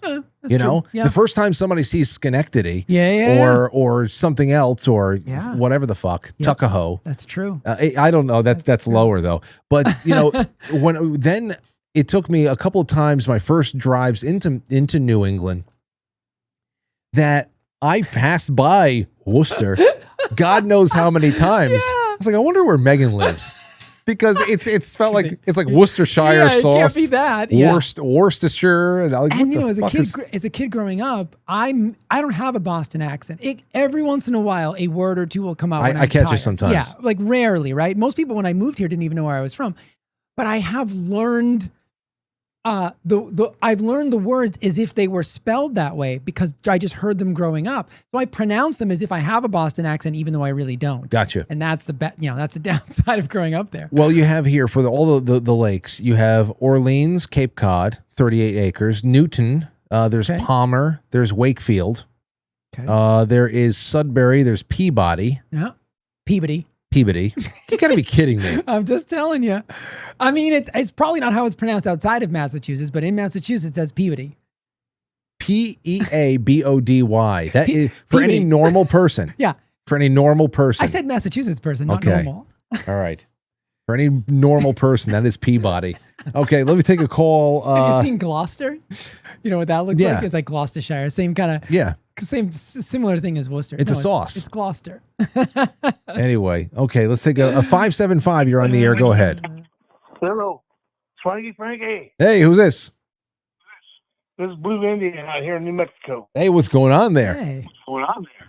Oh, well, it's a hot day out here. Around the hundreds for weeks. Oof. Brutal. Jeez. Hey, Jay, nice to see you. Hey, man. I just remembered on several occasions going through Texas on Route 66, and it pretty much spans across the widest part of Texas, from Texarkana or something like that, all the way to El Paso, and that stretch is like there's nothing out there, but those signs. I don't know if you remember all those billboards. Some of them were really cool. Looked like Norman Rockwell poster or something, you know. And some of them were those, I don't know, like The Thing, 100 miles. And it's just a bunch of cool stuff, I always enjoyed that. Wow. I see it cuts right across the top of Texas. So you're going just east to west, right across the top, and then right through New Mexico and elsewhere. I always wonder about that because I feel like everything I've read just in the last couple of days, everything that I ever wanted to have out of a road trip seems like it is there. You're going from very distinct regions, very distinct climates and all that stuff. Also, I'm sure that you get some really good long straight desert roads. I've always wanted to be on one of those desert roads and stuff like that. You probably see some incredible fucking sunsets. Yeah. Oh yeah. There's nothing but brush out there. No trees, nothing. Yeah. Mesquite bushes and brush for miles. Damn. I have to imagine. Anyway, I also wanted to go ahead. mention I had sent you about a month ago some photos. It was a Swanky Frankie hot dog ad from way back in this other diner called Swanky Frankie's. And I don't know if you saw it. The top of the building was like this old black and white photo. It was some kind of root beer neon sign. But the banner that was printed on the front of the building was Swanky Frankie's. and they had great pizza there. And it was a typical, a lot of stainless steel, and a stainless steel stool, and a big lunch counter, stainless steel, with a naugahyde cushion kind of thing at the top, and then a section of tables, and then they had the booth lined up the front window.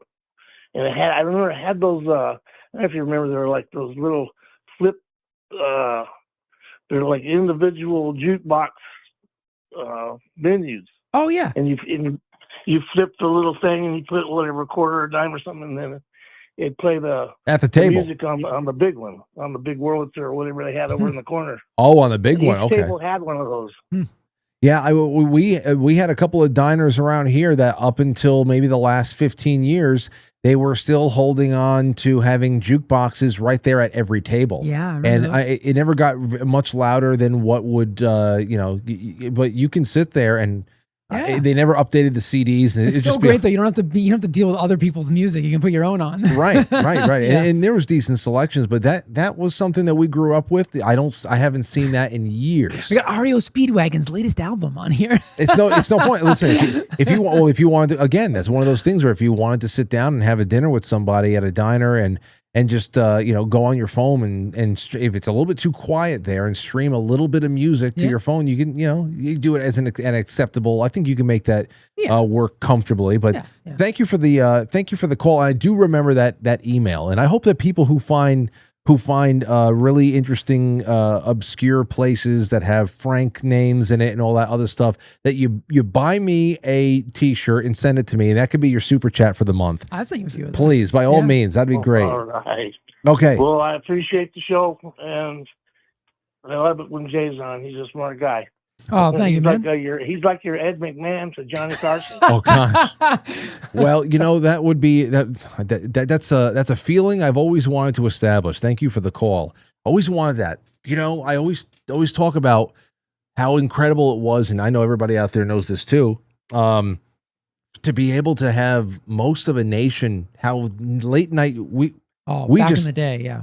We just pan late night television talk shows now, comedy shows. It's just pathetic. Yeah. It's partisan. It's bold. They're not funny. It's awful. And the fact that you have people like Stephen Colbert and Jimmy Kimmel who go out and they perform monologues all night that are not even written by them, but by a team of writers who even collectively can't be funny if they tried. I know. It's crazy to think about how far you've fallen from a time when such a sizable portion of the nation would tune in every night to hang out with what is essentially would be like extensions of their family. Yeah. Johnny Carson, Ed McMahon, and there's just a lot. It's another lost thing. I know. Another lost thing. That's and not only that, but Ed McMahon, he what the hell is where the hell was it? It was. He's got ties to Portchester. Does it really? He does over here. Let me see where the hell it was. Is he also part of a Mandela effect? I feel like he is. Why? Like he was not part of anything called Publishers Clearinghouse. I think that was the Mandela effect for him. I vaguely have that memory of a Mandela effect involving Ed McMahon. For real? Yeah, I think so. I don't know. Maybe the audience can help us out. He's another one that is buried at. He's dead? It was like Don Knotts. I felt so bad when he died. I was like, oh boy, I thought he was dead for like 15 years. He's buried at the cemetery on Secor Road in Hartsdale. Oh. Where Judy Garland was, and Okay. I think Babe Ruth. Wow. Hold on. Where is he buried? Let's see.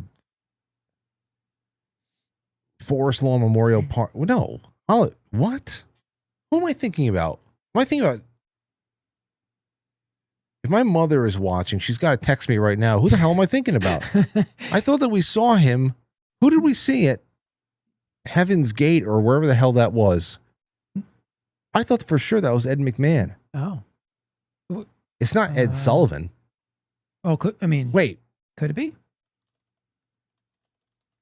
No way. Is it Ed Sullivan? Ed Sullivan was from Portchester. Okay. I mean, Ed Sullivan. Yeah. Late night host. Oh, that's a lot. That's bigger. That's much bigger. That's much bigger. He wasn't the sidekick. No. I'm always going to be a sidekick. No, get the fuck out of here. We're not talking about that. And he lived on, and that's the other thing. He lived on 53 Washington Street in Portchester. That's where a lot of my family grew up. Oh, wow. I don't have anybody over there anymore, but Wow. yeah, that's Ed Sullivan. Born? What year was he born? He was Gotta born. be the early 1910, 19. Let me see. Give me his birthday, yo. Ed Sullivan was born on September 28th, 1901. 01. Okay. Wow. He was 1 year younger than my great grandfather. It must be. I mean, when you're finally old enough to realize it, that you only missed the 1800s by 2 years. What the hell does that? What the hell that even mean? I know. I mean, because we're essentially born in the new 1800s. It's true.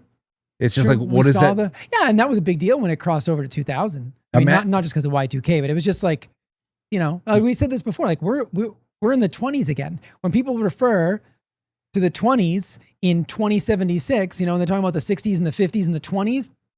They're talking about us now. I know, which is so interesting. You give it 20 more years, just 20 more years, and you look back at somebody who was born in 1999. Oh, you're gonna feel like that was 1899. Like the Old West. Yeah, that's amazing. Like I remember I was talking about this with it was I don't know who it was. I was talking about it with that summer that I was reading so much F. Scott Fitzgerald, probably about a decade or so ago now. Mm-hmm. I just read so much Fitzgerald and Hemingway that summer. And of course, there were all those, that lost generation, those American expats that were hanging out in Paris during the 20s. Mm-hmm. And they were writing these socialite stories that were, Gatsby and This Side of Paradise and everything else. And The Sun Also Rises and whatever. These are great stories there, but they are all referencing and building these stories around groups of friends and all that, and lovers and all that shit, who are reminiscing in their dialogues about something that happened in 95. And I had to keep reminding myself, 95? 95. What are you talking about? Oh, 1895. Oh, man. And now Now, whatever. I think it's going to be different in one very, very important way, though. Because we have an immense amount of media now, video, audio, all those things, we can only get glimpses back into that time period now. When you find, I think I told you, I stumbled upon this YouTube channel that was interviewing people who fought in the Civil War and had interviews with these people who were like 100 years old, but they were on audio and they could tell you what it was like, what Abraham Lincoln, looked like and sounded like. And I fought in the Civil War, and that's crazy, but we can only get small glimpses. I don't think the changeover is going to be as severe because we have so much media. And I think that's also, there's going to be a little bit of romance lost because we can romanticize the 1800s because, again, there's such little media. When you see I was thinking about this the other day, like which was the first president where there was an actual picture of instead of just a painting? Andrew Jackson, I think. I think so. But that's so interesting, right? And you're not going to have that when the next changeover happens. So media kind of has tainted that a little bit. Either that or John Quincy, I think, might have been first president to be photographed. John Quincy was the first president to be photographed with portrait taken in 1843. That's a long William time. Henry Harrison was technically photographed while in office on his inauguration day. But that original photograph has been lost to history. So William Henry Harrison is apparently... Somebody lost the inauguration day photo? Bastards. Oh, boy. There's only one copy. They were like, did you put it on the... And then, he got trampled by a horse. Like, son of a bitch. Let's take a call. Hold on. Here we go. 574, you're on the air. Go ahead. Hey, Frank, how are you? I'm doing well. Good to hear from you. Who is this? Good. This is Louise. Louise, welcome to the show. You're on with Jay and I. Yes, I've been watching. Hey, I've got a Route 66 story to tell. Okay. It's a hopeful story. So my brother turned 66 in December. I turned 66 in November. And we've always had that month where we're the same age. And when he turned 66, I said, hey, let's go on Route 66 during that month. So are you going to do We always it? used to have a challenge of a foot race. You know, I always thought, oh, I could beat him now. Well, so I mean, this is all forthcoming, right? Are you going to do it? Yes. Okay, wonderful. I sure hope so. Just got to convince my husband that it's a good idea.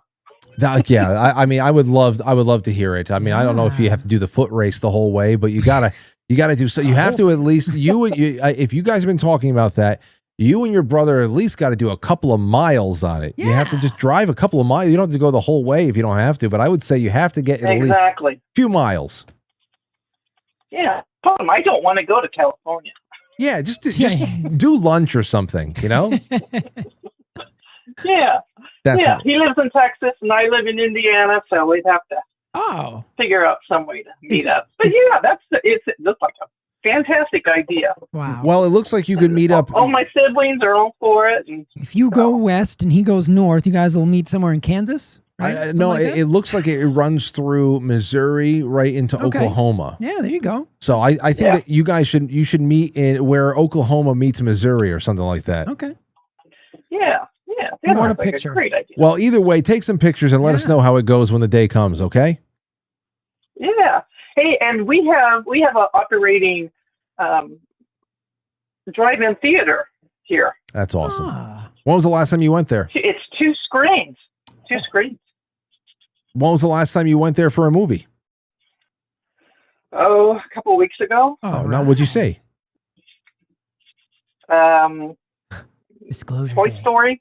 Oh, Toy Story. Okay. All right. Yes. Well, then nice. Yeah, with the grandkids. Nice. Yeah, I took Aurora to see that.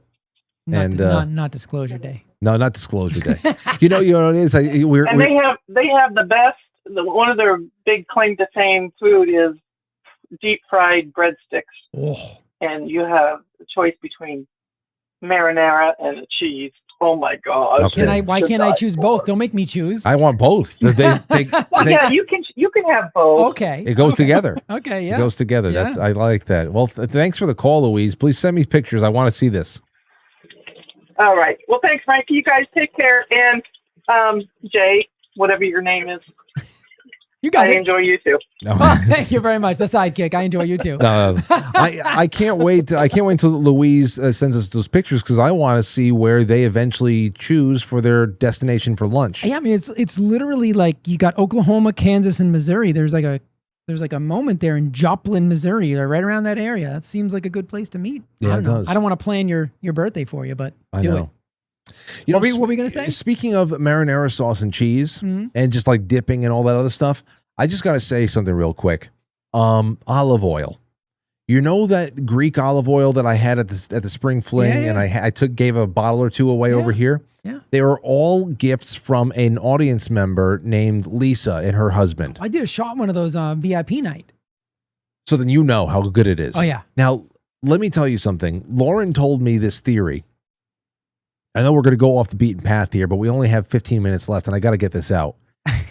Now that I'm thinking about it, Lauren told me this theory about how olive oil industry is largely built on a synthetic lie, because and most of the theory is built up upon the premise that for the demand for olive oil, it's impossible. There's not enough olives in the earth that are being processed to have it be pure, real, good olive oil, and the amount that is being consumed, it just doesn't make any kind of sense quantity wise, as far as supply and demand goes.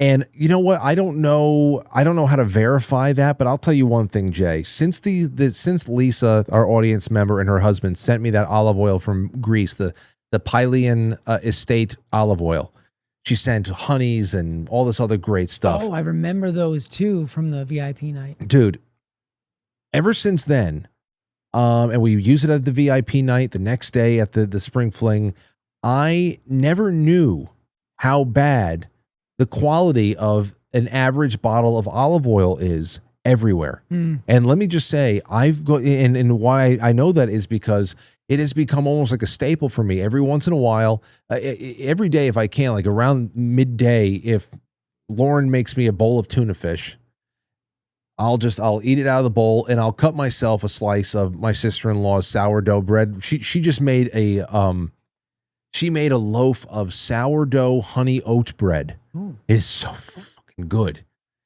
So I'll cut myself a slice and I'll just break pieces apart of that slice and I will just go the olive oil and the salt, and it'll just be a little, side piece to what I'm eating for lunch that day. And I just enjoy that so much these days. But I went to 2 Italian restaurants over the last maybe 5 to 6 weeks. You can't trust restaurant olive oil. Dude. And these are 2 different Italian restaurants of good repute. I'm sure.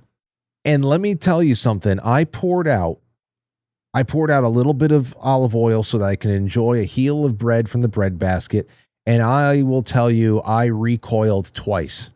Tasteless, watery. And it hasn't been infused. I would see if there was water bubbles in there, if there was separation or anything. It's just, after tasting good olive oil. So good olive oil. We actually had, it's so funny. I had like 1 class on food in a master's program for nutrition, which I'm grateful for because I didn't particularly like the class. But in that particular class, the professor actually had us trying olive oil, and that like bite you get in the back of your throat, that's like high polyphenol content.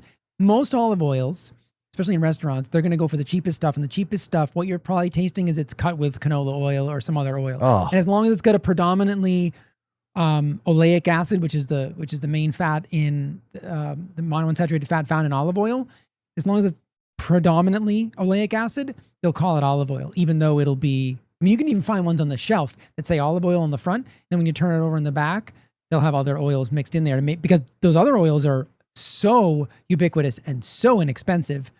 So anytime you see an olive oil that might be cheaper than you think, there's probably a reason for it. You should probably look on the back of the bottle. I told Lauren, I said, listen, I'm just telling you. And single source too. You want single source. That's what this is. Yeah. And the Pylean, they have, it all comes from they have 1,000-year-old groves. Yeah, that's all. And I told her, I said, when we run out of this stuff, I'm buying some, because my eyes have been opened. This stuff is so good compared to all the other shit that is in the average restaurant, even good restaurants. Absolutely. And because they're all going to cut corners where they can. And as long as there's olive oil in it, they don't see a problem with it. And I get it. It's a business, but it's not a health food. And when you taste real olive oil, you know the difference. No, I had to put in extra salt and pepper. I don't even need the pepper in this other thing. No, the polyphenols act as that peppery taste. Yeah, just a little bit of salt, and it's good to go. I'm licking the plate clean afterwards, because I'm not going to cut myself another slice of bread and just eat a whole. But so I just have to put that out there. As far You're as also going to say something about Disclosure Day, and then. Oh yeah, so in Maine there is I showed you the footage of that Art Deco theater that they have in Bar Harbor. Well, somebody local over there told us while we were hanging out around the fire pit in front of the inn that we were staying at, that there is another theater in town that I never knew. It was called Real Pizza. REEL Pizza. And he said, well, if you go behind that one restaurant over there, you're going to see it, Real Pizza. And it is a 2-screen theater, not terribly big, but you can get pizza and go and eat it and watch this movie. I said, oh, I didn't know that shit. I thought they only had the Criterion Theater over there that was showing Jurassic Park that night. Yeah. So when we walked by it, I said, oh shit, look, here it is. And it was playing Toy Story 5 and Disclosure Day. and Aurora said, can we go watch a movie? I said, well, you already saw Toy Story 5, honey, and Disclosure Day sucks. and so I guess somebody was walking behind us and they started laughing. They heard it. They heard me. So. That's funny. Thanks, man. I'm going to go see Toy Story now. Yeah, go ahead. Save me $20. By the way, I got to say this. I've been talking to you about, wanting to find a place in New Hampshire.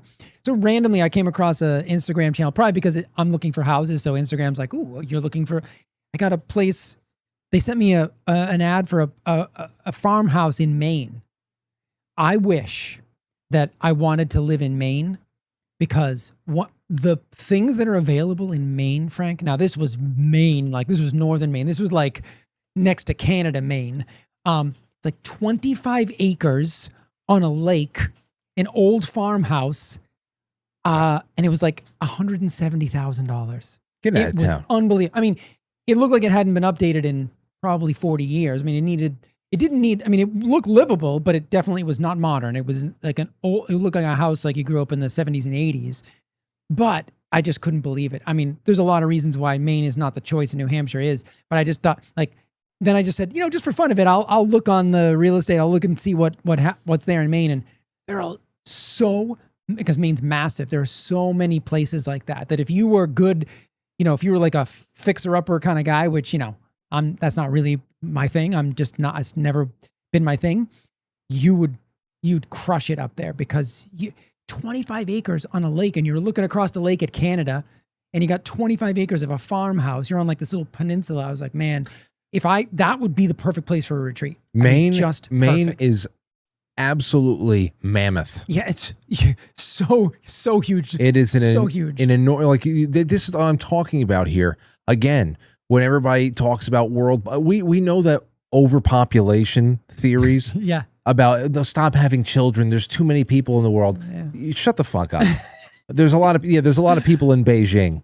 We have a population density problem, not a population problem. We have overpacked cities, no doubt about it. But even if you spread all those people out, I mean, the math about even if we had 8 billion people in the world, and that was real, and I just don't believe it is. Mm-hmm. Even if we had 8 billion people in the world, we did the math and checked it many times about how big of a condo each they would all get if they were put into the state of Texas alone. I was going to say that's the way I think Jim Mars used to frame it. He used to do that same conversation in some of his lectures, and he said that you could fit the entire world population, and everybody could have like a 1,200 square foot apartment. He said, now that's not the way you want to live, but that's just to illustrate the absurdity of the. Well, I'll also think about this. Everybody can live in Texas with a 1,200 square foot apartment each. Well, think about every member of a single family getting 1,200 square feet each. That means that you're getting a plantation. It's crazy. I mean, it's a lot. It's a crazy. Fucking lot. And you think about just Maine alone, a one of those sleepy states that often gets overlooked. Yeah. Or Minnesota, which we all used to forget about until we heard about the Somalians. Right. So and their leering centers. And their leering centers. It's just incredible how much space there is. Yeah. And if we were just left alone to think about what people would build and the lives they would have when they weren't being hunted down by feds who want to pinch every fucking penny out of them. Every penny.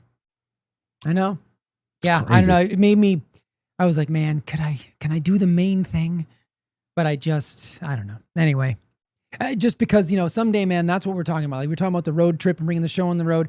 That's what the retreats are all about. Bringing people, and you've been to them, and you know what a tight-knit community that becomes, even strangers, 30 strangers at the end of a long weekend. What an insane family that becomes because you've done a whole bunch of activities together. You've learned together. You've done cold therapy together. You've eaten every meal together. All of a sudden, it's like a family at the end of a 4-day weekend. Yeah, it's incredible. So to be able to own something like that and do that on the regular, I think that's obviously that's the ultimate goal. And we both have things to accomplish. So maybe 2028 is the year all of it. Hey, listen, we got a big year in 2027 we too. Do. We do. October's going to be big. It's going to be a lot of fun. Spring should be good, big for you too. And I still have to try to wrangle Anthony, inspire him to do something that's music based in the summer of next year. I would love but it. next fall, the 2027 is going to be great. Yeah. And then let's hit the road in 28. Damn it! Man, all right, so listen, I'm excited for that. I know we have to get to the flip side though, so I have to run through all these super chats. Okay, do it. Now, first things first, everybody. I have 2 things from last night's show. I have 2 things that came my way by Kobe Shumway and Jay Britz, and I put them in the Interesting Shite playlist on the front page of the Quite Frankly YouTube channel. There's a public playlist at the bottom called Interesting Shite that I have been building up for years. All types of documentaries, a mix of all types of stuff. What I have added in there is 2 videos. One is an abandoned water park in California, and another one is an abandoned ghost town, the Sky Amusement Park, Maggie Valley, North Carolina. That came from Kobe Shumway and Jay Britz. That's in the Interesting Shite playlist. I can't play it tonight, but I hope you guys go and check it out. Over on Rumble, let's see what we have with some rants over there. It is Jay Semo, the Lone Ranger. He's single-handedly holding up all of Rumble economically. Thank you so much, Jay. You have no clue what your support means. We're slowly relocating to Arizona, Jay says, but we haven't checked out Route 66 yet. I'll keep you posted. You and Jesse are a great team. God bless. Thank Uncle you. Jesse? Yes. God. Uncle Jesse? Yes, I do. Yes, indeed. Okay, here we go. And here that's from Rumble. Now from Quite Frankly Superchat.com. We have a couple of them over here. Mark the Carnivore says a little something for the Coconut Fund. I appreciate you. Thank you so much. Thank you, Mark. Shotzi, thank you for the tip. This is all for tomorrow night's giveaway. We've got this one-of-a-kind, Quite Frankly, 20-year mug with a whole bunch of samples and fun stuff in there that Lauren made. We're also going to be adding a 1-ounce round of copper and 2 quarters, silver quarters over here for tomorrow, the raffle. So guys, send them in. You can send them in overnight. You can send them however. We have the 250-year copper 2-ounce coin.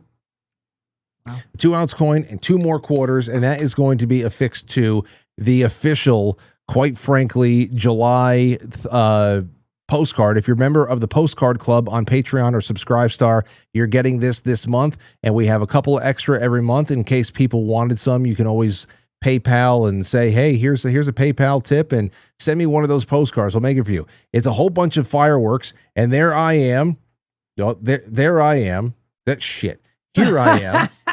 And that's actually me and Aurora running away from the fireworks I was lighting on 4th of July. So that's really cool. Lauren took us and like kind of cropped us into this big thing. So that's this month, and you're going to get the second winner tomorrow. We'll get that with the copper and their own little bits of silver. Brought to you by Quite Carl's Frankly, Jr. Carl's Jr. That has Brought to you by Carl's Jr. Why do you keep saying that? Because they pay me every time I do. So that's quitefrankly.gold. Thank you, quitefrankly.gold. That's Tony Arterburn. Okay, let's see here. Jay Britt says, hey, Frank and Jay, the Carnivore Buns Sunday stream, I'll consider, thank you. After the Carnivore Buns on the Sunday stream, I'll consider you Aunt Jamuga. Yes, that's a good one. Kobe says, Frank, that spot where Forrest Gump stopped running in the Monument Valley is 45 minutes south of my hometown. There's people constantly taking pictures over there. I know, including our good friend Josh from Utah. He sent over a break video of him right in that spot. I'll play it tomorrow if I have the memory to do it.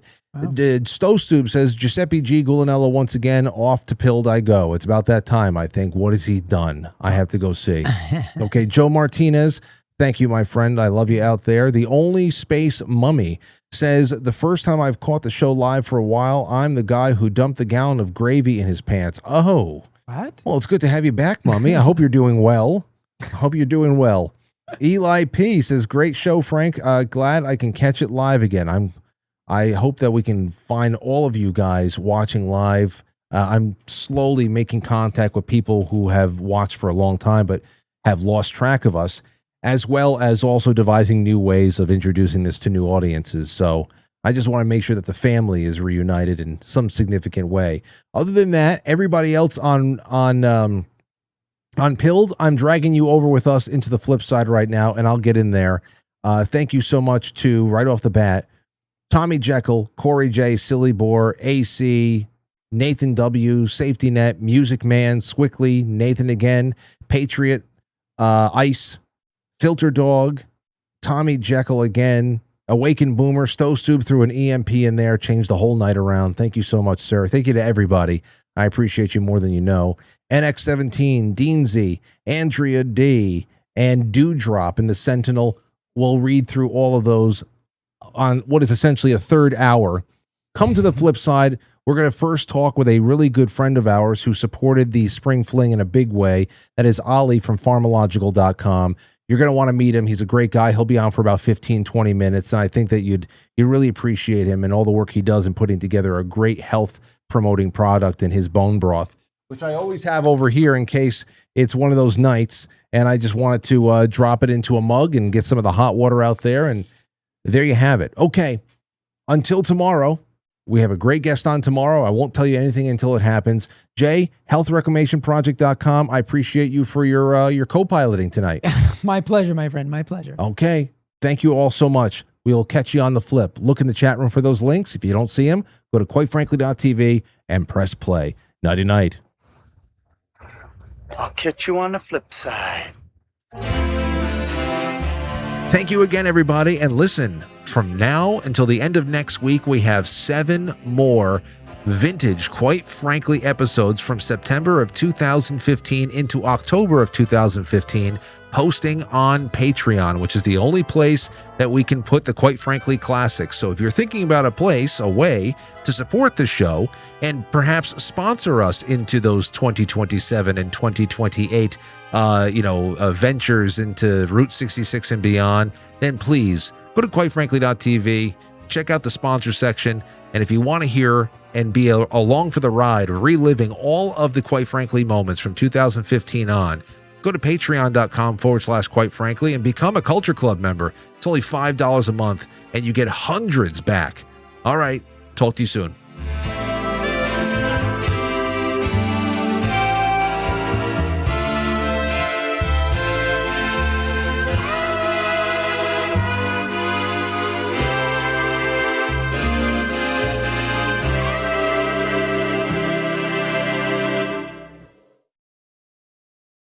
Just a little bit of a reminder, a word to the wise, if you will.